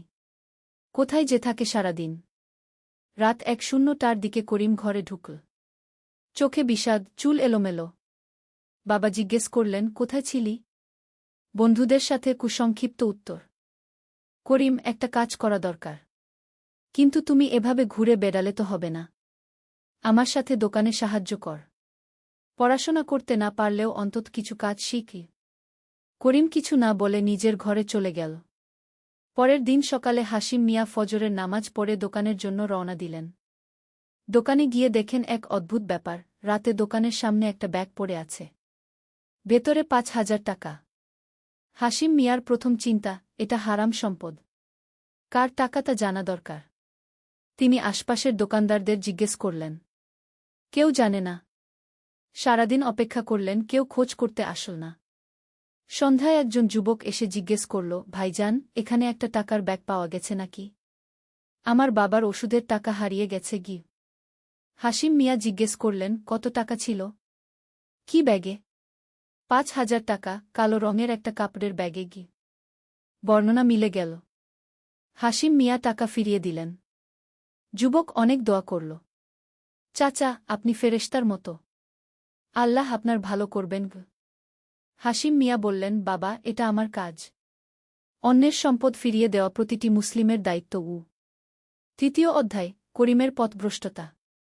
সপ্তাহ দুয়েক পর হাসিম মিয়া জানতে পারলেন করিম খারাপ সঙ্গীদের সাথে মিশেছে। তারা নানা রকম অসৎ কাজের সাথে জড়িত। একদিন পুলিশ এসে খোঁজ করে গেল। হাসিম মিয়া করিমকে ডেকে বললেন, ছেলে, তুই কি করছিস? আমি জানি তোর মনে অভিমান আছে। দারিদ্র্যের কারণে তোর লেখাপড়া বন্ধ হয়ে গেছে, বন্ধুদের মতো সুন্দর কাপড়চোপড় পরতে পারিস না। কিন্তু এর মানে এই না যে তুই হারাম পথে যাবি গু। করিম চিৎকার করে বলল, আব্বা, আপনার ধর্মকর্ম দিয়ে কি হয়েছে? সারা জীবন নামাজ পড়েছেন, হালাল উপার্জন করেছেন, কিন্তু অভাবই তো রয়ে গেল। আর বন্ধুরা দেখেন অসৎ পথে টাকা কামাচ্ছে, ভালো থাকছে গি। হাসিম মিয়ার চোখ ভিজে গেল। ছেলে, দুনিয়ার সুখ আর আখিরাতের সুখ এক জিনিস না। আল্লাহ পাক আমাদের পরীক্ষা করেন। ধনী গরিব সবাইকেই। আমাদের পরীক্ষা হচ্ছে দারিদ্র্যের মাধ্যমে, আমরা কি ধৈর্য রাখতে পারি না হারাম পথে যাই। করিম কিছু শুনতে চাইল না। ঘর থেকে বের হয়ে গেল। চতুর্থ অধ্যায়, রহিমের জিজ্ঞাসা। রহিম ছিল পড়াশোনায় ভালো আর চিন্তাশীল। একদিন সে বাবার কাছে এল। আব্বা, আমার একটা প্রশ্ন আছে কি? বল ছেলে। আমার বন্ধু সুমনের বাবা চোরাকারবার করে। তাদের বাড়িতে সব আছে, গাড়ি, বড় বাড়ি, ভালো খাবার। আর আমরা সৎভাবে থেকেও এত কষ্ট। আল্লাহ কি অন্যায়কারীদের শাস্তি দেন না? হাসিম মিয়া রহিমকে কোলে নিয়ে বসালেন। রহিম, তুই কোরআন শরীফের একটা আয়াত শুনেছিস, ওয়ালা তাহসাবান্নাল্লাহা গাফিলান আম্মা ইয়ামালুজ জালিমুন, মানে জালিমরা যা করে আল্লাহ সে সম্পর্কে বেকবর মনে করো না গি। মানে আল্লাহ সবকিছু দেখছেন। কিন্তু তিনি সবাইকে সময় দেন। দুনিয়াতে শাস্তি না পেলেও আখিরাতে পাবে। আর আমাদের মতো যারা কষ্ট করে সৎ পথে চলে, আল্লাহ তাদের জন্য রেখেছেন বিশেষ পুরস্কার গু। রহিম জিজ্ঞেস করল, কিন্তু আব্বা, আমার তো মনে হয় আমরা কষ্ট পাচ্ছি বলেই আল্লাহ আমাদের ভালোবাসেন না গি। না রহিম, উল্টোটা। রাসূল সাক বলেছেন, আল্লাহ যাকে ভালোবাসেন তাকে পরীক্ষা করেন। তোর দিকে তাকা। তুই পড়াশোনায় ভালো, সৎ, মানুষকে সাহায্য করিস। এগুলো তো আল্লাহরই তৌফিক। রহিমের মুখে হাসি ফুটল। তাহলে আমরা আল্লাহর প্রিয় বান্দা? ইনশাআল্লাহ গু। পঞ্চম অধ্যায়, বিপদের রাত। একদিন গভীর রাতে করিম বাড়িতে ফিরল। খুব ভয় পেয়ে কাঁপছিল। আম্মা, আব্বা কোথায়? রহিমা খাতুন বললেন, তাহাজ্জুদ পড়ছেন। কি হয়েছে? করিম কাঁদতে শুরু করল। আম্মা, আমি খুব বড় ভুল করেছি। পুলিশ আমাদের ধরার জন্য খোঁজ করছে। আমরা একটা দোকানে চুরি করেছিলাম গে। রহিমা খাতুনের মাথায় যেন আকাশ ভেঙে পড়ল। তুই কি করেছিস, করিম? হাসিম মিয়া নামাজ শেষ করে এসে সব শুনলেন। মুখে কোনো রাগ নেই, শুধু দুঃখ। করিম, এখনো সময় আছে। যাদের ক্ষতি করেছিস তাদের কাছে গিয়ে ক্ষমা চা। যা চুরি করেছিস ফিরিয়ে দে গি। কিন্তু আব্বা, পুলিশ ধরবে, জেল হবে গু। ছেলে, আল্লাহর কাছে তবা করে মানুষের কাছে ক্ষমা চাওয়াটা শাস্তি পাওয়ার চেয়ে ভালো। অন্তত তোর বিবেক পরিষ্কার হবে গু। করিম রাতভর কাঁদল। ফজরের আজানের সময় বাবার কাছে এসে বলল, আব্বা, আমি আপনার সাথে নামাজ পড়ব। ষষ্ঠ অধ্যায়, তবার পথ। পরের দিন সকালে করিম বাবার সাথে সেই দোকানে গেল যেখানে চুরি করেছিল। দোকানদার আগে রাগ করলেও পরে করিমের কান্না আর অনুশোচনা দেখে ক্ষমা করে দিলেন। তোমার বাবা সৎ মানুষ। তার ছেলে হয়ে এমন কাজ করলে তো দুঃখ পাবেন। আর করো না এসবু। করিম সব কিছু ফিরিয়ে দিল। দোকানদার পুলিশে কেস করলেন না। এরপর থেকে করিম নিয়মিত নামাজ পড়তে শুরু করল। বাবার দোকানে সাহায্য করত। খারাপ বন্ধুদের সাথে মিশা ছেড়ে দিল। একদিন সে বলল, আব্বা, আমি আবার পড়াশোনা শুরু করতে চাই। হাসিম মিয়া খুশি হলেন। কিন্তু খরচ? আমি দিনে দোকানে কাজ করব, রাতে পড়ব। যেভাবেই হোক মানুষ হতে চাই। সপ্তম অধ্যায়, আল্লাহর রহমত। করিমের তবা আর নতুন জীবন শুরুর কিছুদিন পর একদিন সকালে একজন ভদ্রলোক হাসিম মিয়ার দোকানে এলেন। আপনি হাসিম সাহেব? জিউ, আমি আহমেদ। কয়েক সপ্তাহ আগে আপনি আমার ছেলের হারানো টাকা ফিরিয়ে দিয়েছিলেন। আমি ব্যাংকে কাজ করি। আপনার সততার কথা শুনে মুগ্ধ হয়েছি। আপনি কি আমাদের ব্যাংকে নিরাপত্তা প্রহরীর কাজ করবেন? বেতন ২-৫ হাজার টাকা গু। হাসিম মিয়া বিশ্বাস করতে পারলেন না। কিন্তু আমি তো অশিক্ষিত গু। শিক্ষার চেয়ে বড় জিনিস হচ্ছে সততা। আমাদের এমন মানুষ দরকার। হাসিম মিয়া কাজটা নিলেন। এবার অভাব অনেকটাই কমা। করিম আর রহিম দুজনেই পড়াশোনা চালিয়ে যেতে পারল। অষ্টম অধ্যায়, নতুন পরীক্ষা। জীবন যখন কিছুটা স্বাচ্ছন্দ্যে চলছিল তখন নতুন পরীক্ষা এল। রহিমা খাতুনের স্বাস্থ্য খারাপ হল। ডাক্তার বললেন, একটা বড় অপারেশন করাতে হবে। খরচ লাগবে ২ লাখ টাকা গু। ২ লাখ টাকা! হাসিম মিয়ার মাথা ঘুরে গেল। নতুন চাকরি করে কিছু টাকা জমেছে, কিন্তু এত বড় অঙ্কের টাকা কোথায়? করিম বলল, আব্বা, আমার এক বন্ধু আছে। তার বাবা ব্যবসায়ী। তিনি সুদে টাকা ধার দেন। নিয়ে নেই? হাসিম মিয়া দৃঢ়ভাবে বললেন, না ছেলে। সুদ হারাম।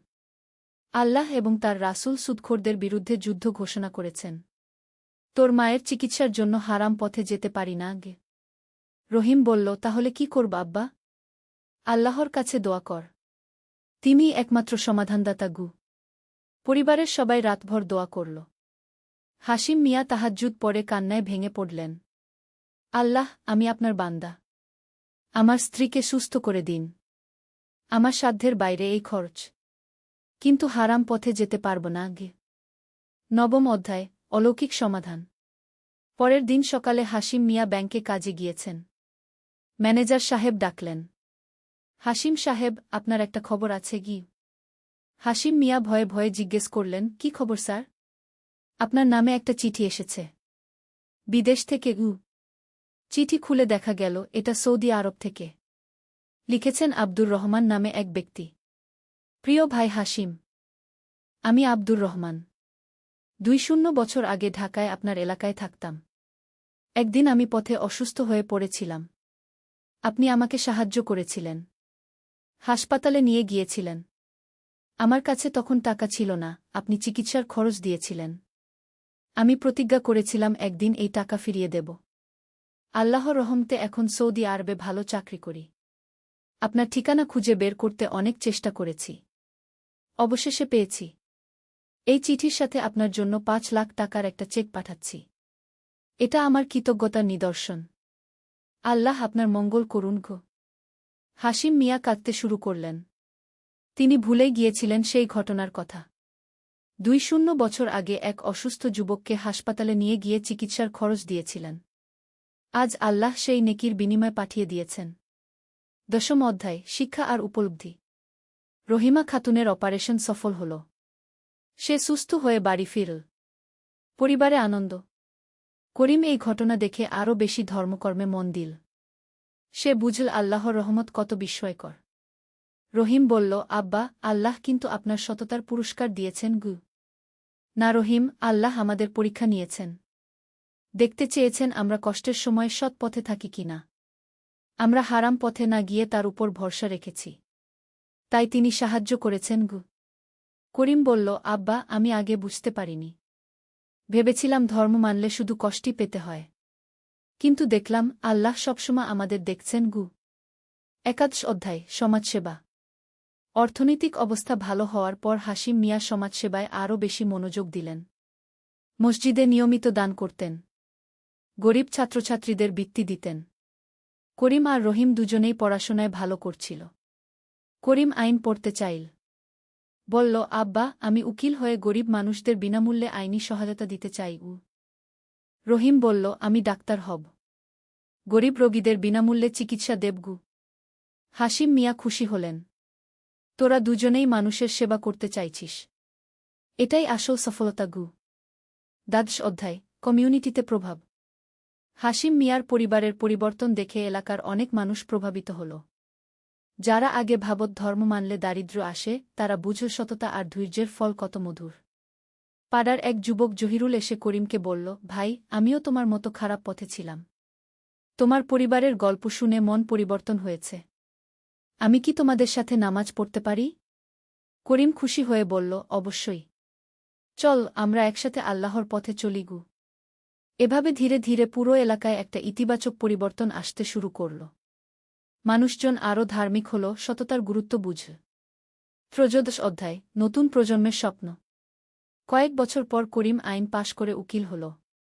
তার প্রথম কেসই ছিল একজন গরিব কৃষকের হয়ে জমি আদালতে ফিরিয়ে আনা। সে বিনা পারিশ্রমিকে কাজটি করল। রহিম মেডিকেল কলেজে ভর্তি হল। সে স্বপ্ন দেখত একদিন নিজের এলাকায় বিনামূল্যে একটা ক্লিনিক খোলার। হাসিম মিয়া এখন ব্যাংকের সিনিয়র অফিসার। তার সততার জন্য সবাই তাকে সম্মান করে। তিনি প্রতি মাসে এতিম ছেলে মেয়েদের জন্য অর্থ পাঠান। একদিন করিম বাবাকে বলল, আব্বা, আপনি কিন্তু আমাদের সবচেয়ে বড় শিক্ষা দিয়েছেন গি। কি শিক্ষা? যে আল্লাহর উপর পূর্ণ ভরসা রাখলে, সততার পথে চললে, তিনি কখনো তার বান্দাদের একা ছেড়ে দেন না গু। চতুর্দশ অধ্যায়, রহিমার গান। রহিমা খাতুন সুস্থ হওয়ার পর আরও ধার্মিক হয়ে উঠলেন।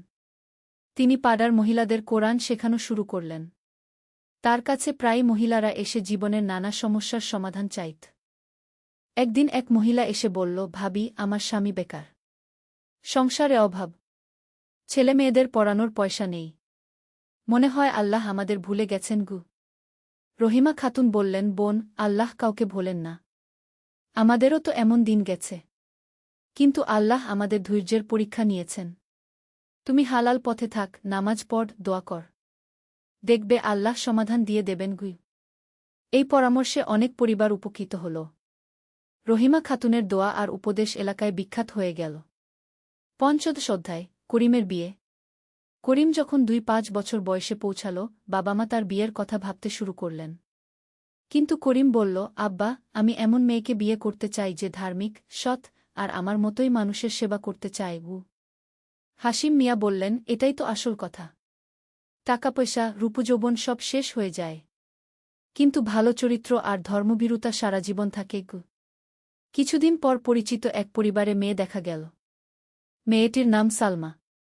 সে মাদ্রাসায় শিক্ষকতা করে, গরিব ছেলে মেয়েদের বিনামূল্যে পড়ায়। তার চরিত্র আর ধার্মিকতার প্রশংসা এলাকা জুড়ে। করিম আর সালমার বিয়ে হল। সাদাসিধে অনুষ্ঠান। অতিরিক্ত খরচ না করে যে টাকা বাঁচল, সেটা দরিদ্রদের মধ্যে বিতরণ করা হল। ষোড়শ অধ্যায়, রহিমের সংগ্রাম। রহিম মেডিকেল কলেজে পড়ার সময় অনেক চ্যালেঞ্জের মুখে পড়ল। সহপাঠীদের অনেকে বিলাসবহুল জীবনযাপন করত। তারা রহিমকে নিয়ে কটাক্ষ করত, তোর বাবা তো গরিব, তুই কিভাবে ডাক্তার হবি? রহিম কষ্ট পেত, কিন্তু বাবার কথা মনে রাখত। মানুষের কথায় কান দিস না, তুই তোর লক্ষ্যে অটল থাক। একবার পরীক্ষায় খারাপ ফল করল। মনে হলো হয়তো সবাই ঠিকই বলছে, তার দিয়ে ডাক্তার হওয়া হবে না। সেদিন রাতে সে অনেক কাঁদল। বাবা তাকে বোঝালেন, রহিম, একবার ব্যর্থ হলেই সব শেষ না। আল্লাহর নবী মুসা যখন ছোট ছিলেন, তিনি কি জানতেন একদিন বনি ইসরায়েলের নেতা হবেন? জীবনে চড়াই-উতরাই আছে, কিন্তু আল্লাহর উপর ভরসা রেখে এগিয়ে যেতে হয়। রহিম আরও বেশি পড়াশোনায় মনোযোগ দিল। পরের পরীক্ষায় ভালো করল। সপ্তদশ অধ্যায়, সালমার প্রভাব। সালমা বিয়ের পর করিমের জীবনে নতুন মাত্রা যোগ করল। সে শুধু ভালো স্ত্রী ছিল না, ছিল একজন সুন্দর সাথী। দুজনে মিলে এলাকার দরিদ্র পরিবারগুলোর খোঁজখবর নিত। সালমা প্রতি সপ্তাহে মহিলাদের জন্য ধর্মীয় আলোচনার আয়োজন করত। সেখানে ইসলামিক শিক্ষার পাশাপাশি স্বাস্থ্য, পুষ্টি, শিশুপালন নিয়েও কথা হতো। একদিন করিম বলল, সালমা, আমার মনে হয় আমরা একটা এনজিও খুলি। নাম দেই আল খায়ের ফাউন্ডেশন। দরিদ্রদের সাহায্য, শিক্ষা, চিকিৎসা, সব কিছু। সালমা বলল, দারুণ ভাবনা, কিন্তু এর জন্য অনেক টাকার দরকার হবে। আল্লাহর ওপর ভরসা রাখি, তিনি ব্যবস্থা করে দেবেন। অষ্টাদশ অধ্যায়, আল খায়ের ফাউন্ডেশন। করিম আর সালমা মিলে আল খায়ের ফাউন্ডেশন শুরু করল। প্রথমে খুব ছোট পরিসরে, নিজেদের বেতনের কিছু অংশ আর হাসিম মিয়ার সঞ্চয় দিয়ে তারা এলাকার 100টি পরিবারকে মাসিক সাহায্য দেওয়া শুরু করল। দরিদ্র ছাত্রছাত্রীদের বইখাতা দিত, অসুস্থদের ওষুধের খরচ দিত। কয়েক মাস পর এক বিশিষ্ট ব্যবসায়ী তাদের কাজ দেখে মুগ্ধ হলেন। তিনি 5 লক্ষ টাকা দান করলেন। আমি অনেক এনজিওকে টাকা দিয়েছি, তিনি বললেন, কিন্তু আপনারা সত্যিকারের হৃদয় দিয়ে কাজ করছেন, এটাই আসল সেবাগু। এই অর্থ দিয়ে তারা একটা ছোট স্কুল খুল, নাম নূর একাডেমি। সেখানে দরিদ্র শিশুরা বিনামূল্যে লেখাপড়া শিখত। 29 অধ্যায়, রহিমের সফলতা। রহিম অবশেষে মেডিকেল কলেজ থেকে পাশ করল। সে এলাকায় প্রথম ডাক্তার। সবাই গর্বিত। কিন্তু রহিম বড় হাসপাতালে চাকরি না করে নিজের এলাকায় একটা ছোট ক্লিনিক খুল। নাম দিল রহমত ক্লিনিক। গরিব রোগীদের বিনামূল্যে চিকিৎসা দিত। প্রথম দিকে আয় কম ছিল, কিন্তু রহিমের ব্যবহার আর যত্নে রোগীরা খুশি হতো। ধীরে ধীরে তার সুনাম ফেল। দূরদূরান্ত থেকে রোগীরা আসতে শুরু করল। একদিন এক ধনী ব্যক্তি তার মেয়েকে নিয়ে এলেন। অন্য ডাক্তাররা রোগ নির্ণয় করতে পারেননি। রহিম যত্ন সহকারে দেখে সঠিক চিকিৎসা দিল। মেয়েটি সুস্থ হল। কৃতজ্ঞ বাবা বললেন, ডাক্তার সাহেব, আপনি আমার মেয়ের জীবন বাঁচিয়েছেন।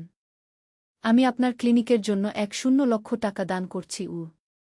এই টাকা দিয়ে রহিম ক্লিনিককে আরও উন্নত করল। একটা পূর্ণাঙ্গ হাসপাতালের রূপ দিল। 20 অধ্যায়, পরবর্তী প্রজন্ম। করিম আর সালমার একটি ছেলে হল, নাম রাখল ইব্রাহিম। রহিমেরও একটি ছেলে হল, নাম ইউসুফ। হাসিম মিয়া নানা হয়ে আনন্দে আত্মহারা। তিনি নাতিদের নিয়ে বললেন, এই ছোট্ট সোনাগুলো আমাদের স্বপ্নের পরবর্তী প্রজন্ম। তিনি নাতিদের ছোটবেলা থেকেই ইসলামিক শিক্ষা দিতে শুরু করলেন। কোরআন শেখাতেন, নবীজির গল্প বলতেন। একদিন 5 বছরের ইব্রাহিম নানাকে জিজ্ঞেস করল, নানা, আপনি আমাদের যে গল্পগুলো বলেন, রাসূল সাক এর সততার গল্প, সাহাবাদের ত্যাগের গল্প, এগুলো কি সত্যি ঘটেছে? হাসিম মিয়া বললেন, হ্যাঁ বাবা, সব সত্যি। আর জান, এমন গল্প এখনো ঘটে। আমাদের জীবনেও ঘটেছে। কিভাবে? হাসিম মিয়া তার নিজের জীবনের গল্প বলতে শুরু করলেন। কিভাবে দারিদ্র্যের মধ্যেও সততা ধরে রেখেছিলেন, কিভাবে আল্লাহ সাহায্য করেছেন। 21 অধ্যায়, সাম্প্রদায়িক সম্প্রীতি। আল খায়ের ফাউন্ডেশনের কাজ এতটাই ভালো হল যে বিভিন্ন ধর্মের মানুষ এসে সাহায্য চাইতে লাগল। করিম সবাইকে সমানভাবে সেবা দিত। একবার একজন হিন্দু ব্যক্তি এসে বললেন, করিম ভাই, আপনারা মুসলমান হয়েও আমাদের এত সাহায্য করেন কেন? করিম বলল, কাকা, ইসলাম আমাদের শিখিয়েছে সব মানুষ আল্লাহর সৃষ্টি।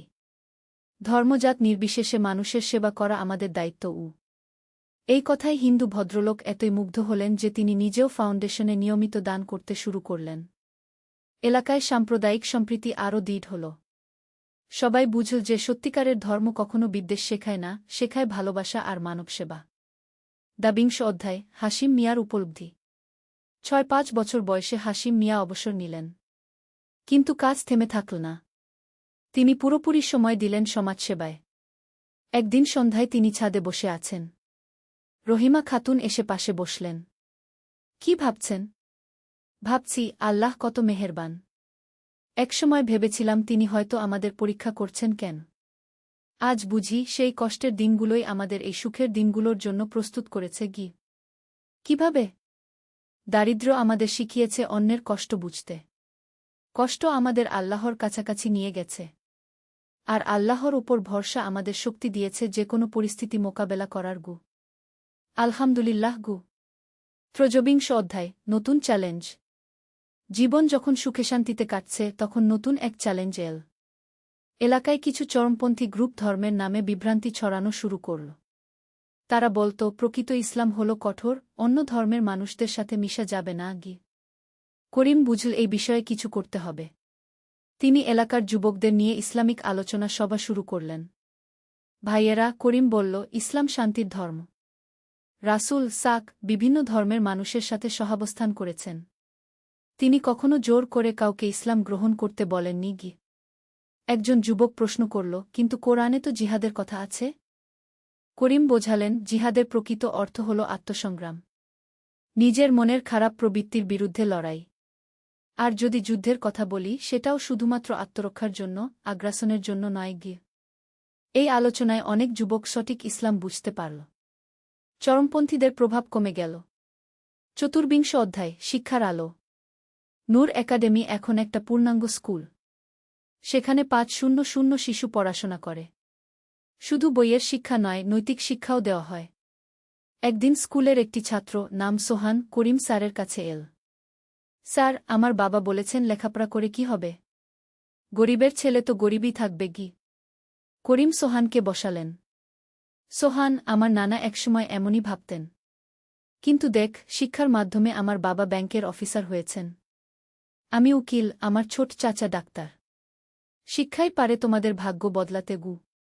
সোহানের চোখে স্বপ্ন জেগে উঠল। স্যার, আমি ইঞ্জিনিয়ার হতে চাই। অবশ্যই হবি। শুধু মনে রাখিস, সফল হওয়ার পর অন্যদের সাহায্য করার কথা ভুলে যেও না। ২৫ অধ্যায় আন্তর্জাতিক স্বীকৃতি। আল-খায়ের ফাউন্ডেশনের কাজ এত ব্যাপক হল যে আন্তর্জাতিক মানবাধিকার সংস্থাগুলো নজরে পড়ল। একটা আন্তর্জাতিক এনজিও তাদের বেস্ট কমিউনিটি সার্ভিস অ্যাওয়ার্ড দিল। করিম পুরস্কার নিতে ঢাকা গেলেন। সেখানে বিভিন্ন দেশের প্রতিনিধিরা ছিলেন। একজন ইউরোপিয়ান মহিলা বললেন, মরখেরেম, আপনাদের কাজ দেখে মুগ্ধ হয়েছি।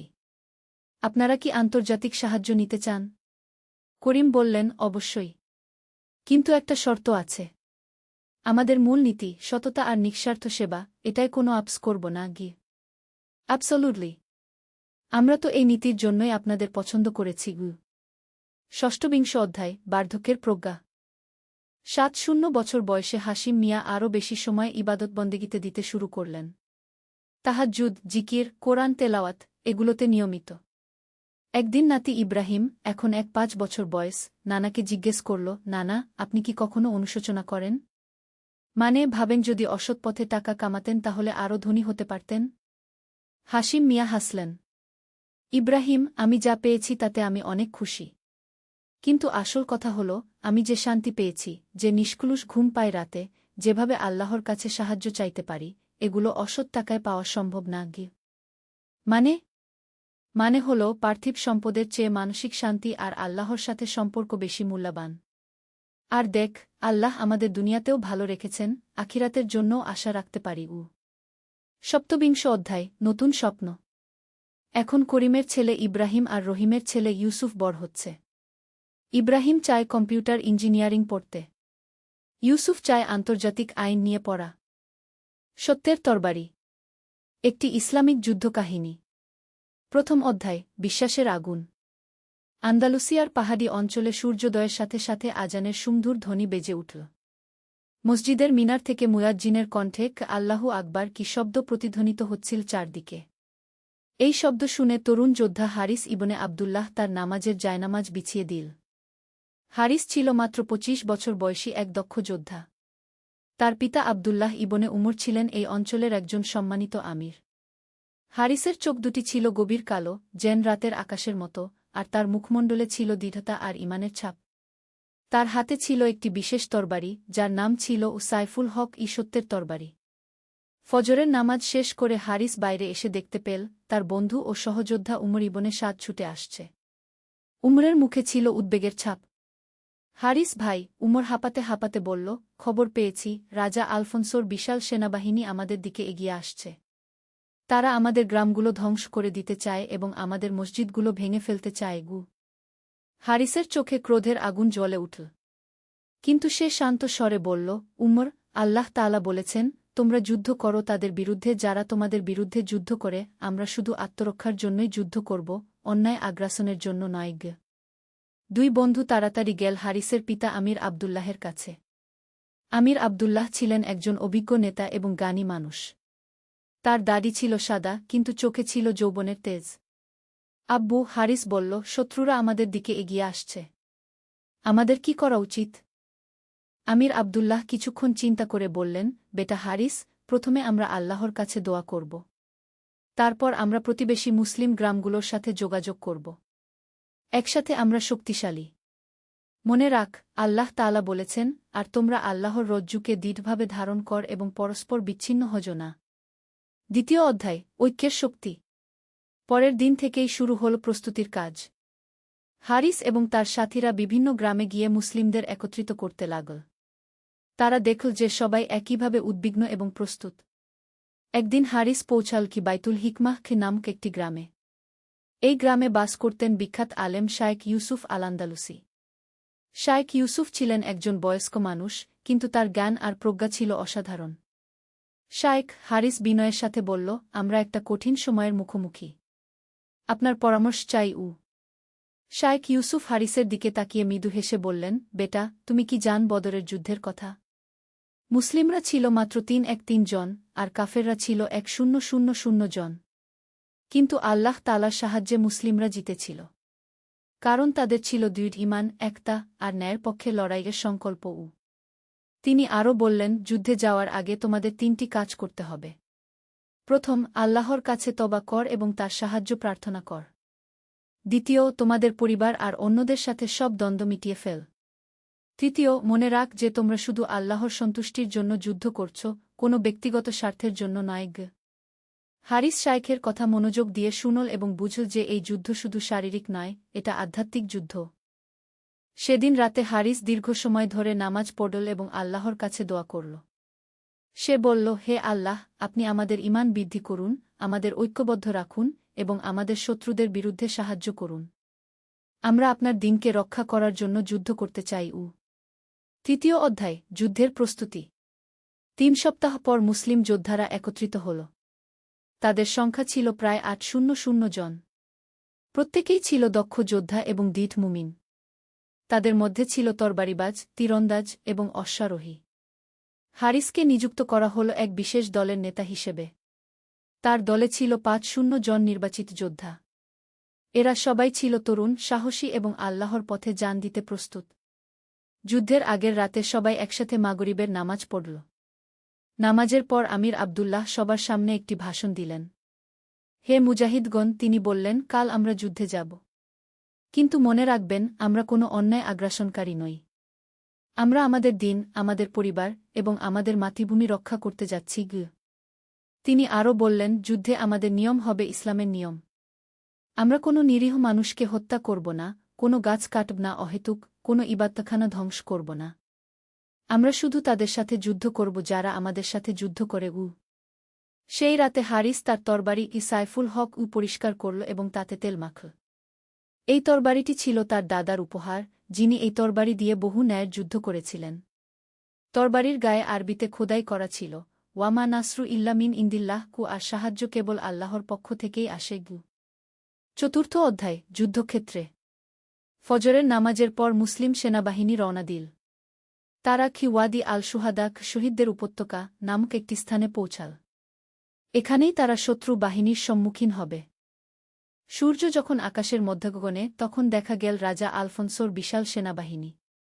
তাদের সংখ্যা ছিল প্রায় ৩,০০০। তাদের কাছে ছিল ভারী অস্ত্রশস্ত্র, বর্ম এবং যুদ্ধের ঘোড়া। কিন্তু মুসলিমদের মনে কোনো ভয় ছিল না। তারা জানত যে আল্লাহ তাদের সাথে আছেন। যুদ্ধ শুরুর আগে আমির আবদুল্লাহ তার সেনাদের উদ্দেশ্যে বললেন, আল্লাহু আকবার! আল্লাহই মহান! আজ আমরা আমাদের সৃষ্টিকর্তার পথে জিহাদ করব। জয় বা শাহাদাত দুটোই আমাদের জন্য সম্মানের গু। সবাই একসাথে বলে উঠল, আল্লাহু আকবার! যুদ্ধ শুরু হল। প্রথম দিকে শত্রুরা তাদের সংখ্যাধিক্যের কারণে এগিয়ে যেতে লাগল। কিন্তু মুসলিম যোদ্ধারা ছিল বেশি দক্ষ এবং তাদের ঈমান ছিল তাদের সবচেয়ে বড় শক্তি। হারিস এবং তার দল শত্রু বাহিনীর মূল অংশে আক্রমণ করল। হারিসের তরবারি ও সাইফুল হক গি বিজলির মতো চমকাচ্ছিল। প্রতিটি আঘাত ছিল নির্ভুল এবং কার্যকর। যুদ্ধের এক পর্যায়ে হারিস দেখল যে তার বন্ধু উমর বিপদে পড়েছে। ৩ জন শত্রু সৈনিক উমরকে ঘিরে ফেলেছে। হারিস তৎক্ষণাৎ আল্লাহু আকবার বলে তাদের দিকে ছুটে গেল। উমর! আল্লাহর নামে সাহস কর, হারিস চিৎকার করে বলল। তার তরবারির এক কোপে ২ শত্রু সৈনিক পালিয়ে গেল। তৃতীয় জন হারিসের সাহসিকতা দেখে ভয় পেয়ে দূরে সরে গেল। জাজাকাল্লাহু খারান, হারিস ভাই, উমর কৃতজ্ঞতায় বলল। পঞ্চম অধ্যায়, দৈবিক সাহায্য। যুদ্ধ যখন তুঙ্গে তখন হঠাৎ করে আকাশে কালো মেঘ জমতে লাগল। এর কিছুক্ষণ পরেই শুরু হল ভীষণ ঝড়। এই ঝড় শত্রু সেনাদের অশ্বারোহী বাহিনীকে বিশৃঙ্খল করে দিল। হারিস এবং অন্যান্য মুসলিম যোদ্ধারা বুঝল যে এটা আল্লাহর পক্ষ থেকে সাহায্য। তারা নতুন উদ্যমে যুদ্ধ করতে লাগল। এই সময় একটি আশ্চর্য ঘটনা ঘটল। যুদ্ধের ময়দানে হঠাৎ করে একটি সাদা পায়রা এসে হারিসের কাঁধে বসল। পায়রাটি কয়েক সেকেন্ড বসে থেকে আবার উড়ে গেল। এই দৃশ্য দেখে মুসলিম যোদ্ধারা আরও অনুপ্রাণিত হল। তারা মনে করল এটা আল্লাহর পক্ষ থেকে একটি ইশারা যে তিনি তাদের সাথে আছেন। যুদ্ধের শেষ পর্যায়ে এসে শত্রু বাহিনীর মনোবল ভেঙে গেল। তারা দেখল যে মুসলিমরা অল্প সংখ্যক হলেও তাদের সাহস এবং দক্ষতা অসাধারণ। সূর্যাস্তের আগেই শত্রু বাহিনী পালিয়ে যেতে শুরু করল। রাজা আলফোনসো তার প্রধান সেনাপতিদের সাথে পিছু হটতে বাধ্য হল। ষষ্ঠ অধ্যায়, বিজয় ও কৃতজ্ঞতা। সূর্যাস্তের সময় মুসলিমদের বিজয় নিশ্চিত হল। কিন্তু তারা কোনো অহংকার করল না। বরং সবাই একসাথে মাগরিবের নামাজ পড়ল এবং আল্লাহর শুকরিয়া আদায় করল। নামাজের পর আমির আবদুল্লাহ সবাইকে লক্ষ্য করে বললেন, আল্লাহর প্রশংসা যিনি আমাদের বিজয় দান করেছেন। কিন্তু মনে রাখবেন, এই বিজয় আমাদের নিজেদের শক্তিতে আসেনি। এটা এসেছে আল্লাহর রহমতে গু। তিনি আরও বললেন, এখন আমাদের কাজ হল আহত যোদ্ধাদের চিকিৎসা করা, শহীদদের জন্য দোয়া করা এবং কৃতজ্ঞতার সাথে আল্লাহর ইবাদত করা। হারিস তার তরবারি সাইফুল হক পরিষ্কার করে খাপে রাখল। সে জানত যে এই বিজয় তাকে আরও বিনয়ী এবং আল্লাহর প্রতি আরও কৃতজ্ঞ হতে শিখিয়েছে। যুদ্ধে ৫ জন মুসলিম যোদ্ধা শহীদ হয়েছিল। তাদের জন্য জানাজার নামাজ পড়া হল এবং তাদের উচ্চ পাহাড়ের উপর সম্মানের সাথে দাফন করা হল। হারিস তার বন্ধু উমরের সাথে শহীদদের কবরের কাছে দাঁড়িয়ে বলল, এই ভাইরা আল্লাহর পথে জান দিয়েছে। আল্লাহ তাদের জান্নাত নসিব করুন গো। সপ্তম অধ্যায়, যুদ্ধের পর। যুদ্ধের পর কয়েকদিন মুসলিমরা আহতদের সেবা করল এবং তাদের এলাকা পুনর্গঠনের কাজে লাগল। তারা দেখল যে শত্রুরা যেসব বাড়িঘর ক্ষতিগ্রস্ত করেছিল সেগুলো মেরামত করতে হবে। হারিস এবং তার সাথীরা নিজেদের অস্ত্র রেখে কাজে লাগল। তারা বাড়িঘর মেরামত করল, মসজিদ পরিষ্কার করল এবং বিধবা ও এতিমদের সাহায্য করল। একদিন হারিস কাজ করছিল, তখন একজন বৃদ্ধ খ্রিস্টান মহিলা তার কাছে এল। মহিলাটি ভয়ে ভয়ে বলল, তুমি কি আমাকে মারবে? হারিস অবাক হয়ে বলল, কেন আমি আপনাকে মারব? আপনি তো নিরীহ। মহিলাটি বলল, কিন্তু আমি শুনেছি যে মুসলিমরা সবাইকে মেরে ফেলে। হারিস মৃদু হেসে বলল, না খালাম্মা, আমাদের ধর্ম আমাদের শেখায় যে আমরা শুধু তাদের সাথে যুদ্ধ করি যারা আমাদের সাথে যুদ্ধ করে। আপনার মতো নিরীহ মানুষকে আমরা কষ্ট দেই না, বরং আমরা আপনাকে রক্ষা করি।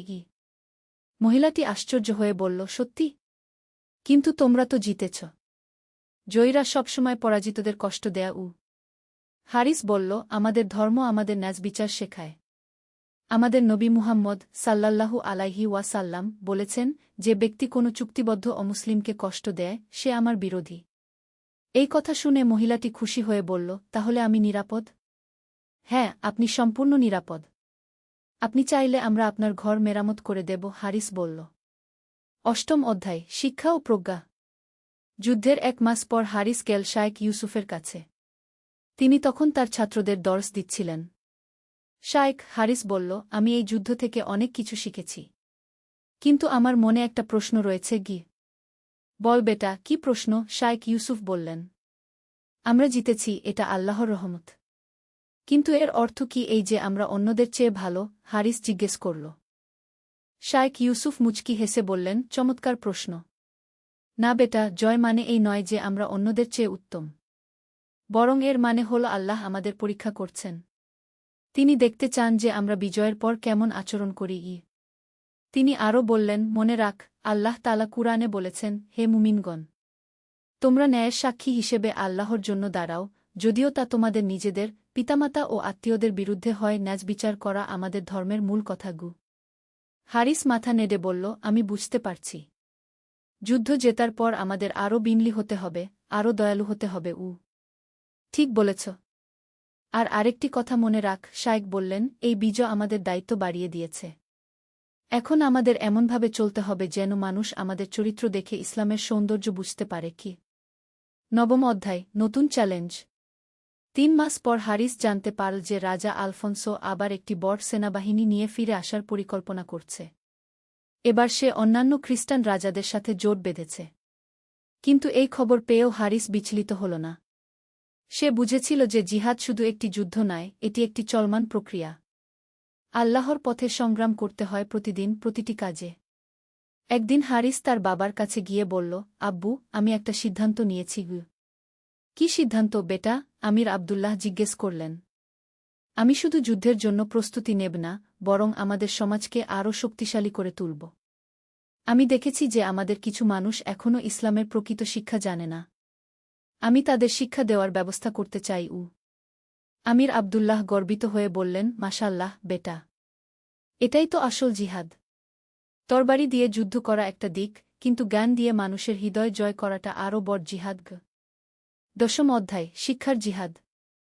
পরের কয়েক মাসে হারিস একটি মাদ্রাসা প্রতিষ্ঠা করল। এই মাদ্রাসায় শুধু ইসলামী শিক্ষাই দেওয়া হতো না, বরং চিকিৎসাবিদ্যা, জ্যোতির্বিদ্যা, গণিত এবং অন্যান্য বিজ্ঞানও শেখানো হতো। মাদ্রাসার নাম রাখা হল দারুল উলুম ওয়াল জিহাদ, জ্ঞান ও সংগ্রামের ঘর। হারিস নিজেই সেখানে তরবারিবাজি এবং যুদ্ধের কৌশল শেখাত। কিন্তু প্রতিটি ক্লাসের আগে সে তার ছাত্রদের বলত, মনে রাখ, তরবারি হল শেষ উপায়। আগে চেষ্টা কর কথা দিয়ে, ভালো আচরণ দিয়ে এবং ন্যায়বিচার দিয়ে সমস্যার সমাধান করতে। একদিন তার এক ছাত্র জিজ্ঞেস করল, উস্তাদ, যদি কেউ আমাদের ধর্ম নিয়ে খারাপ কথা বলে, তাহলে কি আমরা তার সাথে যুদ্ধ করব? হারিস বলল, না বেটা। কুরআনে আল্লাহ বলেছেন, দিনের ব্যাপারে কোনো জবরদস্তি নেই, আমরা মানুষকে জোর করে মুসলমান বানাতে পারি না। আমাদের কাজ হল আমাদের চরিত্র এবং আচরণ দিয়ে ইসলামের সৌন্দর্য তুলে ধরা। একাদশ অধ্যায়, অপ্রত্যাশিত বন্ধুত্ব। একদিন হারিসের কাছে একটি অদ্ভুত খবর এল। রাজা আলফোন্সোর এক সেনাপতি নাম ফার্নান্দো তার সাথে দেখা করতে চায়। হারিস প্রথমে ভাবল এটা কোনো ফাঁদ হতে পারে। কিন্তু তার বাবা বললেন, বেটা, ইসলাম আমাদের শেখায় যে আমরা সকলের সাথে ন্যায়পরায়ণতার সাথে কথা বলব। দেখ সে কি চায়। নির্ধারিত দিনে ফার্নান্দো এল। সে ছিল একজন মধ্যবয়স্ক মানুষ, লম্বা এবং শক্তপোক্ত। কিন্তু তার চোখে কোনো শত্রুতা ছিল না। হারিস, ফার্নান্দো বলল, আমি তোমার সাথে কথা বলতে এসেছি। বলুন, হারিস ভদ্রতার সাথে বলল। আমি গত যুদ্ধে ছিলাম। আমি দেখেছি তোমরা কেমন যুদ্ধ কর। তোমরা কোনো নিরীহ মানুষকে মারনি, কোনো গির্জা ভাঙনি। উল্টো তোমরা আমাদের আহতদের চিকিৎসা করেছ।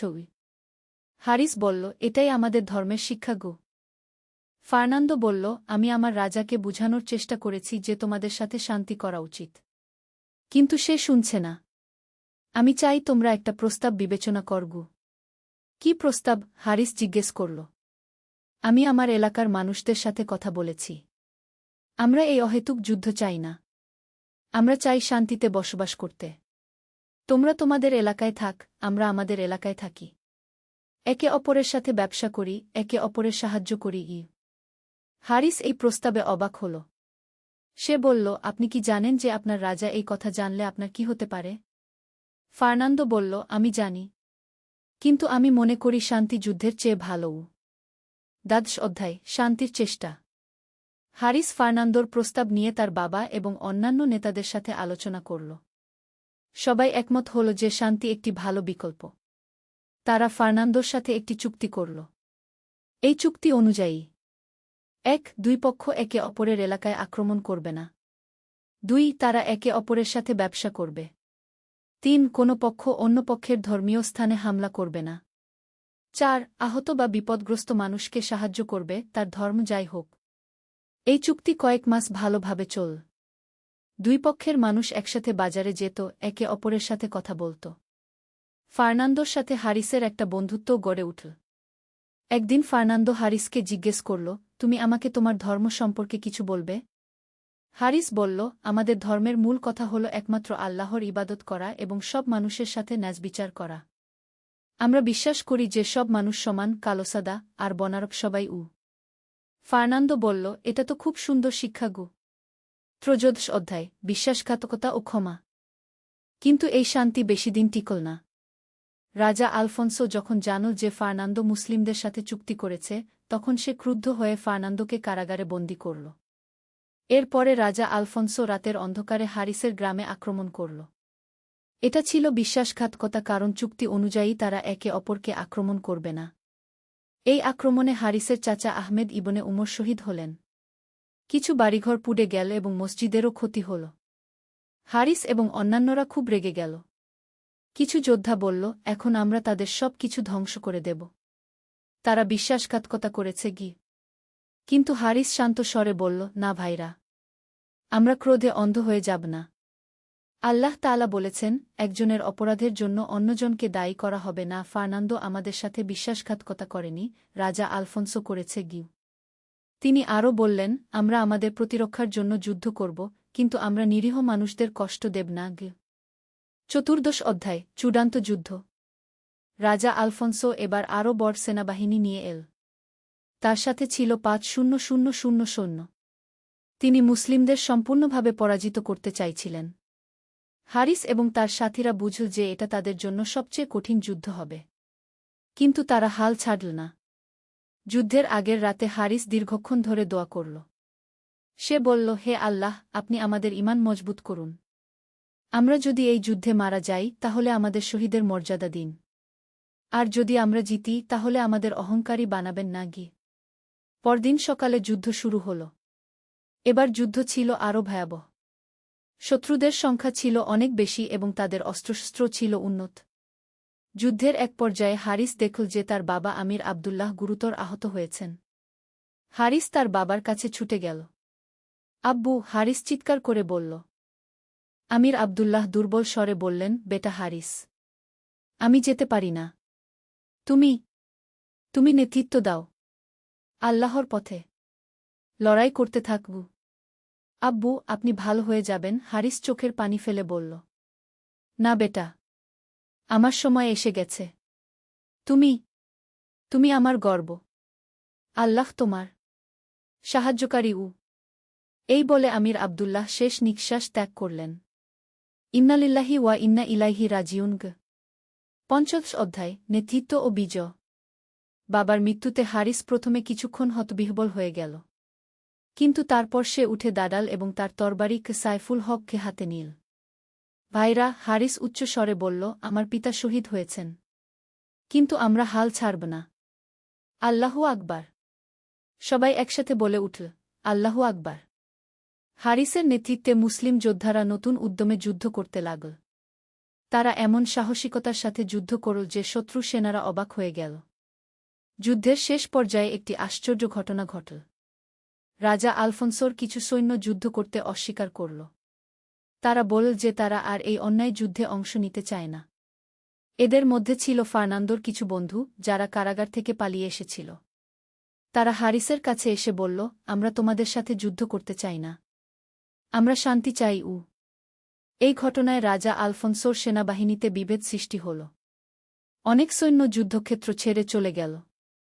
সূর্যাস্তের আগেই রাজা আলফোন্সো পরাজয় স্বীকার করে পালিয়ে গেল। ষোড়শ অধ্যায়, ক্ষমা ও মহানুভবতা। যুদ্ধের পর হারিস এবং তার সাথীরা বিজয়ী হলেও তারা কোনো উল্লাস করল না। তাদের অনেক প্রিয় মানুষ শহীদ হয়েছিল, তাদের জন্য তারা দুঃখিত ছিল। হারিস তার বাবার লাশ কোলে নিয়ে কাঁদছিল। তখন উমর এসে তাকে সান্ত্বনা দিয়ে বলল, হারিস ভাই, চাচা শহীদ হয়েছেন। আল্লাহ তাকে জান্নাত নসিব করুন গো। পরদিন আমির আবদুল্লাহ এবং অন্যান্য শহীদদের জানাজা হল। হারিস জানাজার নামাজে ইমামতি করল। নামাজের পর এক অভাবনীয় ঘটনা ঘটল। ফার্নান্দো কারাগার থেকে পালিয়ে এসে হারিসের কাছে হাজির হল। হারিস ফার্নান্দো কাঁদতে কাঁদতে বলল, আমি তোমার বাবার মৃত্যুর জন্য দুঃখিত। আমি জানি আমার রাজা খারাপ কাজ করেছে গু। হারিস ফার্নান্দোর দিকে তাকিয়ে বলল, ফার্নান্দো, তুমি তো এর জন্য দায়ী নও। তুমি তো শান্তি চেয়েছিলে গে। কিন্তু আমি আমার রাজার সৈন্য। আমি তোমাদের কষ্ট দেওয়ার জন্য দুঃখিত। হারিস বলল, আল্লাহ তাআলা বলেছেন, আর যে ক্ষমা করে ও সংশোধন করে তার পুরস্কার আল্লাহর কাছে, আমি তোমাকে ক্ষমা করে দিলাম গু। ফার্নান্দো অবাক হয়ে বলল, তুমি আমাকে ক্ষমা করে দিলে? কিন্তু তোমার বাবা গু। আমার বাবা শহীদ হয়েছেন। এটা আল্লাহর ফয়সালা। আর তুমি এর জন্য দায়ী নও। সপ্তদশ অধ্যায়, নতুন সূচনা। যুদ্ধের পর হারিস তার এলাকার নতুন আমির হলেন। কিন্তু ক্ষমতা পেয়ে তিনি অহংকারী হলেন না, বরং আরও বিনয়ী হলেন। তার প্রথম কাজ ছিল শহীদদের পরিবারের দেখাশোনা করা। তিনি নিশ্চিত করলেন যেন কোনো বিধবা বা এতিম অসহায় না থাকে। তারপর তিনি তার মাদ্রাসা দারুল উলুম ওয়াল জিহাদ আরও বড় করলেন। এখানে শুধু মুসলিম ছেলেরাই নয়, স্থানীয় খ্রিস্টান ছেলেরাও পড়তে আসত। একদিন ফার্নান্দো হারিসের কাছে এসে বলল, হারিস, আমি তোমার ধর্ম সম্পর্কে আরও জানতে চাই। হারিস বলল, তুমি চাইলে আমাদের মাদ্রাসায় আসতে পার। আমরা কোনো জোরাজুরি করি না, কিন্তু জ্ঞান অর্জনের দরজা সবার জন্য খোলা গু। কয়েক মাস পর ফার্নান্দো নিজেই ইসলাম গ্রহণ করল। তার মুসলিম নাম হল ইব্রাহিম। কেন তুমি ইসলাম গ্রহণ করলে? হারিস জিজ্ঞেস করল। ইব্রাহিম ফার্নান্দো বলল, আমি তোমাদের আচরণ দেখেছি। যুদ্ধে তোমরা ন্যায়বিচার করেছ, বিজয়ের পর তোমরা ক্ষমা করেছ। এই ধর্মেই আমার কাছে সত্য মনে হয়েছে গি। 18তম অধ্যায়, উপসংহার, সত্যের তরবারি। কয়েক বছর পর হারিস এক বিকেলে তার তরবারি সাইফুল হক নিয়ে বসেছিল। তরবারিটা এখন আর আগের মতো ব্যবহার করতে হয় না। এলাকায় শান্তি এসেছে। তার ছেলে আলী, যার বয়স তখন 12 বছর, তার কাছে এসে বলল, আব্বু, এই তরবারির কাহিনী বলুন গু। হারিস তার ছেলেকে কোলে নিয়ে বলল, বেটা, এই তরবারির নাম সাইফুল হক, সত্যের তরবারি। এটা আমার দাদার, তারপর তোমার নানার, আর এখন আমার। এটা দিয়ে কত মানুষ মেরেছেন? আলী জিজ্ঞেস করল। হারিস বলল, বেটা, এই তরবারি দিয়ে আমি কোনো নিরপরাধ মানুষকে মারিনি। এটা দিয়ে আমি শুধু সেসব লোকদের মোকাবেলা করেছি যারা আমাদের আক্রমণ করেছে গি। কিন্তু আব্বু, তরবারি তো মারার জন্য। হারিস হাসল, না বেটা। আসল তরবারি হল জ্ঞান, ভালো আচরণ এবং ন্যায়বিচার। লোহার তরবারি হল শেষ উপায়। যখন আর কোনো উপায় থাকে না, তখনই এটা ব্যবহার করতে হয় গে। তিনি আরও বললেন, মনে রাখ, আল্লাহ তাআলা কুরআনে বলেছেন, যে একজন মানুষকে হত্যা করল, সে যেন সমস্ত মানুষকে হত্যা করল, আর যে একজন মানুষের জীবন বাঁচাল, সে যেন সমস্ত মানুষের জীবন বাঁচাল। তাহলে আব্বু, জিহাদ মানে কি? আলী জিজ্ঞেস করল। হারিস গভীর চিন্তায় পড়ে বলল, বেটা, জিহাদ মানে হল সংগ্রাম। এই সংগ্রাম অনেক রকমের। প্রথমত, নিজের মনের ভিতরকার খারাপ জিনিসের বিরুদ্ধে সংগ্রাম, এটাকে বলে জিহাদুন নফস। দ্বিতীয়ত, সমাজে অন্যায়ের বিরুদ্ধে সংগ্রাম। তৃতীয়ত, জ্ঞান অর্জনের সংগ্রাম। আর সবশেষে, যদি কেউ আমাদের আক্রমণ করে, তাহলে আত্মরক্ষার সংগ্রাম গো। আর কোনটা সবচেয়ে কঠিন? আলী জানতে চাইল। নিজের মনের বিরুদ্ধে লড়াই। কারণ সবচেয়ে বড় শত্রু আমাদের ভিতরেই লুকিয়ে থাকে, অহংকার, লোভ, রাগ, হিংসা গু। সেই সন্ধ্যায় বাবা ছেলে দুজনে মাগরিবের নামাজ পড়ল। নামাজের পর হারিস তার বাবার কবরে গিয়ে দোয়া করল। আব্বু, সে মনে মনে বলল, আপনার স্বপ্ন পূরণ হয়েছে। আমরা একটি শান্তিপূর্ণ সমাজ গড়তে পেরেছি। এখানে মুসলিম খ্রিস্টান সবাই একসাথে বাস করে, একে অপরকে সম্মান করে। 19তম অধ্যায়, পরবর্তী প্রজন্ম। 10 বছর পর আলী যখন 22 বছরের যুবক, তখন একদিন তার কাছে একটা খবর এল। দূর থেকে একদল ডাকাত এসে স্থানীয় একটি গ্রামে আক্রমণ করেছে। তারা মুসলিম খ্রিস্টান নির্বিশেষে সবাইকে লুট করছে। আলী তার বাবার কাছে গিয়ে বলল, আব্বু, আমি কিছু সাথী নিয়ে তাদের থামাতে যেতে চাই। হারিস বলল, বেটা, আগে দেখ তাদের সাথে কথা বলে সমাধান করা যায় কিনা গু। কিন্তু আব্বু, তারা তো নিরীহ মানুষদের কষ্ট দিচ্ছে গি। হারিস মাথা নেড়ে বলল, ঠিক আছে। যদি কথা দিয়ে কাজ না হয় তাহলে তুমি যেতে পার। কিন্তু মনে রাখ, আমাদের নিয়মকানুন গো। আলী তার কিছু বন্ধু নিয়ে সেই ডাকাতদের খোঁজে বের হল। তারা দেখল যে ডাকাতরা একটি গুহায় লুকিয়ে আছে। আলী প্রথমে তাদের কাছে একজন দূত পাঠাল। দূত গিয়ে বলল, আমাদের আমির বলেছেন, তোমরা যদি লুটপাট বন্ধ কর এবং মানুষের কাছে ক্ষমা চাও, তাহলে তোমাদের ক্ষমা করা হবে এবং তোমাদের কাজের সুযোগ দেওয়া হবে গু। কিন্তু ডাকাত সর্দার হেসে বলল, আমরা কারো কথা শুনব না। আমরা যা চাই তা নিয়ে নেব গু। তখন আলী বুঝল যে যুদ্ধ ছাড়া আর কোনো উপায় নেই। যুদ্ধে আলী এবং তার সাথীরা জিতল। কিন্তু তারা কোনো ডাকাতকে হত্যা করল না, বরং তাদের বন্দী করল এবং বিচারের জন্য আদালতে নিয়ে গেল। ২০তম অধ্যায়, বিচার ও ন্যায়। আদালতে বিচারক ছিলেন শাইখ ইউসুফের ছেলে শাইখ মুহাম্মদ। তিনি ছিলেন একজন ন্যায়পরায়ণ বিচারক। ডাকাত সর্দারের নাম ছিল রদ্রিগো। বিচারের সময় শাইখ মুহাম্মদ তাকে জিজ্ঞেস করলেন, তুমি কেন লুটপাট করেছ? রদ্রিগো বলল, আমার কোনো কাজ নেই, খাওয়ার কিছু নেই, তাই লুটপাট করি কি। শাইখ মুহাম্মদ বললেন, তুমি কি জান যে তোমার কাজে নিরীহ মানুষ কষ্ট পেয়েছে? জানি, কিন্তু আমার আর কোনো উপায় ছিল না গি। শাইখ মুহাম্মদ একটু চিন্তা করে বললেন, তুমি যা লুট করেছ তা ফিরিয়ে দিতে হবে, আর ৩ মাস জেলে থাকতে হবে। কিন্তু জেল থেকে বেরিয়ে এসে যদি তুমি সৎ কাজ করতে চাও, তাহলে আমরা তোমার চাকরির ব্যবস্থা করব। রদ্রিগো অবাক হয়ে বলল, আপনারা আমার চাকরির ব্যবস্থা করবেন? কেন? কারণ আমাদের ধর্ম আমাদের শেখায় যে শাস্তির উদ্দেশ্য হল মানুষকে সংশোধন করা, প্রতিশোধ নেওয়া নয় গে। ৩ মাস পর রদ্রিগো জেল থেকে বেরিয়ে এল। হারিস তার জন্য একটি কাজের ব্যবস্থা করল। রদ্রিগো এতই কৃতজ্ঞ হল যে পরে সেও ইসলাম গ্রহণ করল। ২১তম অধ্যায়, উত্তরাধিকার। আরও ৫ বছর পর হারিস বৃদ্ধ হয়ে পড়ল। তার চুল সাদা হয়ে গিয়েছিল, কিন্তু তার চোখে এখনও ছিল সেই তেজ। একদিন সে তার তরবারি সাইফুল হক কি তার ছেলে আলীর হাতে তুলে দিল। বেটা আলী, হারিস বলল, এই তরবারি এখন তোমার। কিন্তু মনে রাখ, এটা শুধু একটা লোহার টুকরা। আসল তরবারি হল ন্যায়বিচার, সত্য এবং আল্লাহর ভয়। আলী তরবারিটা হাতে নিয়ে বলল, আব্বু, আমি প্রতিজ্ঞা করছি যে আমি এই তরবারি কখনো অন্যায়ের জন্য ব্যবহার করব না গি। আল্লাহ তোমাকে সঠিক পথে রাখুন। হারিস দোয়া করল। কয়েক বছর পর হারিস মারা গেলেন। তার জানাজায় হাজার হাজার মানুষ এসেছিল। শুধু মুসলিম নয়, অনেক খ্রিস্টানও এসেছিল। কারণ হারিস ছিলেন সবার প্রিয় নেতা। ইব্রাহিম, যিনি আগে ফার্নান্দো নামে পরিচিত ছিলেন, হারিসের কবরের পাশে দাঁড়িয়ে বলল, হে আল্লাহ, এই মানুষটি আমাকে সত্যের পথ দেখিয়েছে। তাকে জান্নাত নসিব করুন। ২২তম অধ্যায়, শিক্ষা ও উপদেশ। আলী তার বাবার মৃত্যুর পর নতুন আমির হল। তার প্রথম কাজ ছিল একটি বিশেষ মজলিস করা, যেখানে সে এই অঞ্চলের সব মানুষের কাছে তার বাবার জীবনের শিক্ষাগুলো তুলে ধরল। হে প্রিয় ভাইবোনেরা, আলী বলল, আমার বাবা হারিস ইবনে আবদুল্লাহ আমাদের শিখিয়েছেন যে ইসলাম শুধু একটি ধর্ম নয়, এটি একটি জীবনযাত্রার পদ্ধতি গু। তিনি আরও বললেন, তিনি আমাদের শিখিয়েছেন, ১. যুদ্ধ হল শেষ উপায়। আগে কথা বলে ন্যায়বিচার করে সমস্যার সমাধান করতে হয়। ২. জয়ী হলে অহংকারী হওয়া যাবে না, হেরে গেলেও হতাশ হওয়া যাবে না। ৩. শত্রুকেও ন্যায়বিচার করতে হয়। কোনো নিরপরাধ মানুষকে কষ্ট দেওয়া যাবে না। ৪. জ্ঞান অর্জন করতে হয়, শুধু যুদ্ধ করে সমস্যার সমাধান হয় না। ৫. সব মানুষই আল্লাহর সৃষ্টি। তাদের ধর্ম যাই হোক, তাদের সাথে ভালো আচরণ করতে হয় গে। এই মজলিসে মুসলিম খ্রিস্টান সবাই ছিল। সবাই মনোযোগ দিয়ে শুনছিল। একজন বৃদ্ধ খ্রিস্টান দাঁড়িয়ে বলল, আলী, তোমার বাবা আমাদের শিখিয়েছেন যে ধর্ম কোনো বাধা নয়, বরং ভালো মানুষ হওয়ার অনুপ্রেরণা গু। ২৩তম অধ্যায়, ভবিষ্যতের স্বপ্ন। সেই রাতে আলী তার স্ত্রী ফাতিমার সাথে কথা বলছিল। ফাতিমা ছিল শাইখ ইউসুফের নাতনি, একজন শিক্ষিত এবং ধার্মিক মহিলা। আলী, ফাতিমা বলল, আমার একটা স্বপ্ন আছে গি। কি স্বপ্ন? আলী জিজ্ঞেস করল।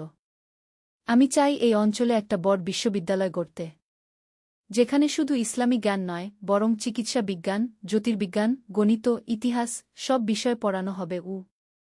আলী বলল, চমৎকার আইডিয়া। আর সেখানে সব ধর্মের ছেলেমেয়েরা পড়তে পারবে গু।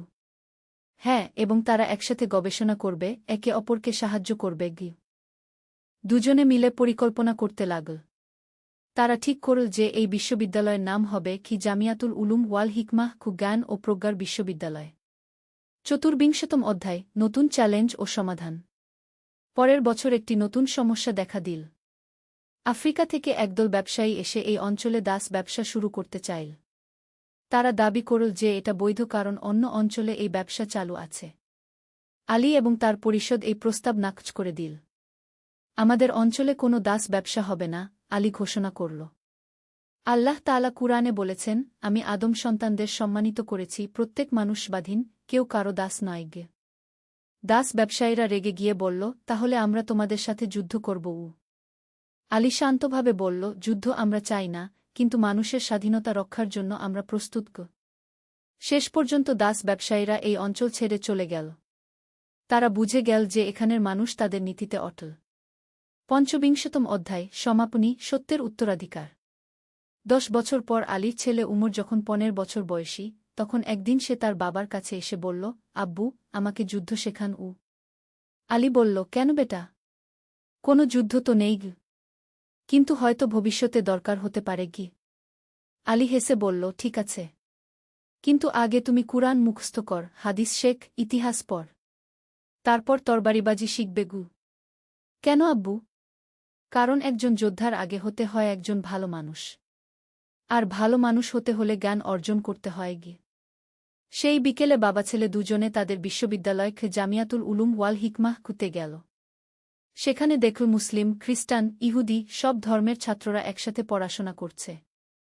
একটি ক্লাসে ইব্রাহিম, আগের ফার্নান্দো, ইতিহাস পড়াচ্ছিলেন। তিনি বলছিলেন, আমরা যখন একসাথে মিলে কাজ করি, তখন আমরা একা একা করার চেয়ে অনেক বেশি কিছু অর্জন করতে পারি। আলী তার ছেলে উমরকে বলল, দেখ বেটা, এটাই হলো আসল বিজয়। যুদ্ধে জেতা নয়, বরং মানুষের হৃদয় জয় করা। উমর জিজ্ঞেস করল, আব্বু, সত্যের তরবারি এখন কোথায়? আলী তার হাত উঁচু করে চারদিকে দেখিয়ে বলল, এইখানে বেটা। এই বিশ্ববিদ্যালয়ে, এই ছাত্রদের মধ্যে, এই শান্তির মধ্যে। আসল সাইফুল হক হল জ্ঞান, ভালোবাসা এবং ন্যায়বিচার। উপসংহার। সূর্য অস্ত যাওয়ার সময় আলী এবং উমর মসজিদে গেল মাগরিবের নামাজ পড়তে। নামাজের পর তারা তাদের পূর্বপুরুষদের কবরে গিয়ে দোয়া করল। আলী মনে মনে বলল, হে আল্লাহ, আমার দাদা আমির আবদুল্লাহ, আমার বাবা হারিস, তারা যে স্বপ্ন দেখেছিলেন, সেই স্বপ্ন আমরা বাস্তবায়ন করতে পেরেছি। আমাদের এই উত্তরাধিকার ভবিষ্যৎ প্রজন্মের কাছে পৌঁছে দিন। মসজিদ থেকে আজানের আওয়াজ ভেসে এল। এই আওয়াজ শুনে আলী মনে করল, এই আওয়াজই হল সত্যিকারের সাইফুল হক, যা মানুষের হৃদয়ে পৌঁছায়, যা শান্তি আনে, যা একতা সৃষ্টি করে। উমর তার বাবার দিকে তাকিয়ে বলল, আব্বু, আমিও একদিন এই উত্তরাধিকার রক্ষা করব। আলী তার ছেলের মাথায় হাত রেখে বলল, ইনশাআল্লাহ বেটা। আল্লাহ তোমাকে সঠিক পথে রাখুন। এভাবেই কি সত্যের তরবারি ক্ষীর কাহিনী শেষ হল না, বরং নতুন প্রজন্মের হাতে নতুনভাবে শুরু হল। সমাপ্ত। এই কাহিনীটি আমাদের শেখায় যে ইসলামে জিহাদ মানে অন্যায়ের বিরুদ্ধে ন্যায়সঙ্গত সংগ্রাম। এর উদ্দেশ্য হল শান্তি প্রতিষ্ঠা করা, ধ্বংস করা নয়। আর সবচেয়ে বড় জিহাদ হল নিজের মনের ভিতরকার খারাপ প্রবৃত্তির বিরুদ্ধে লড়াই করা।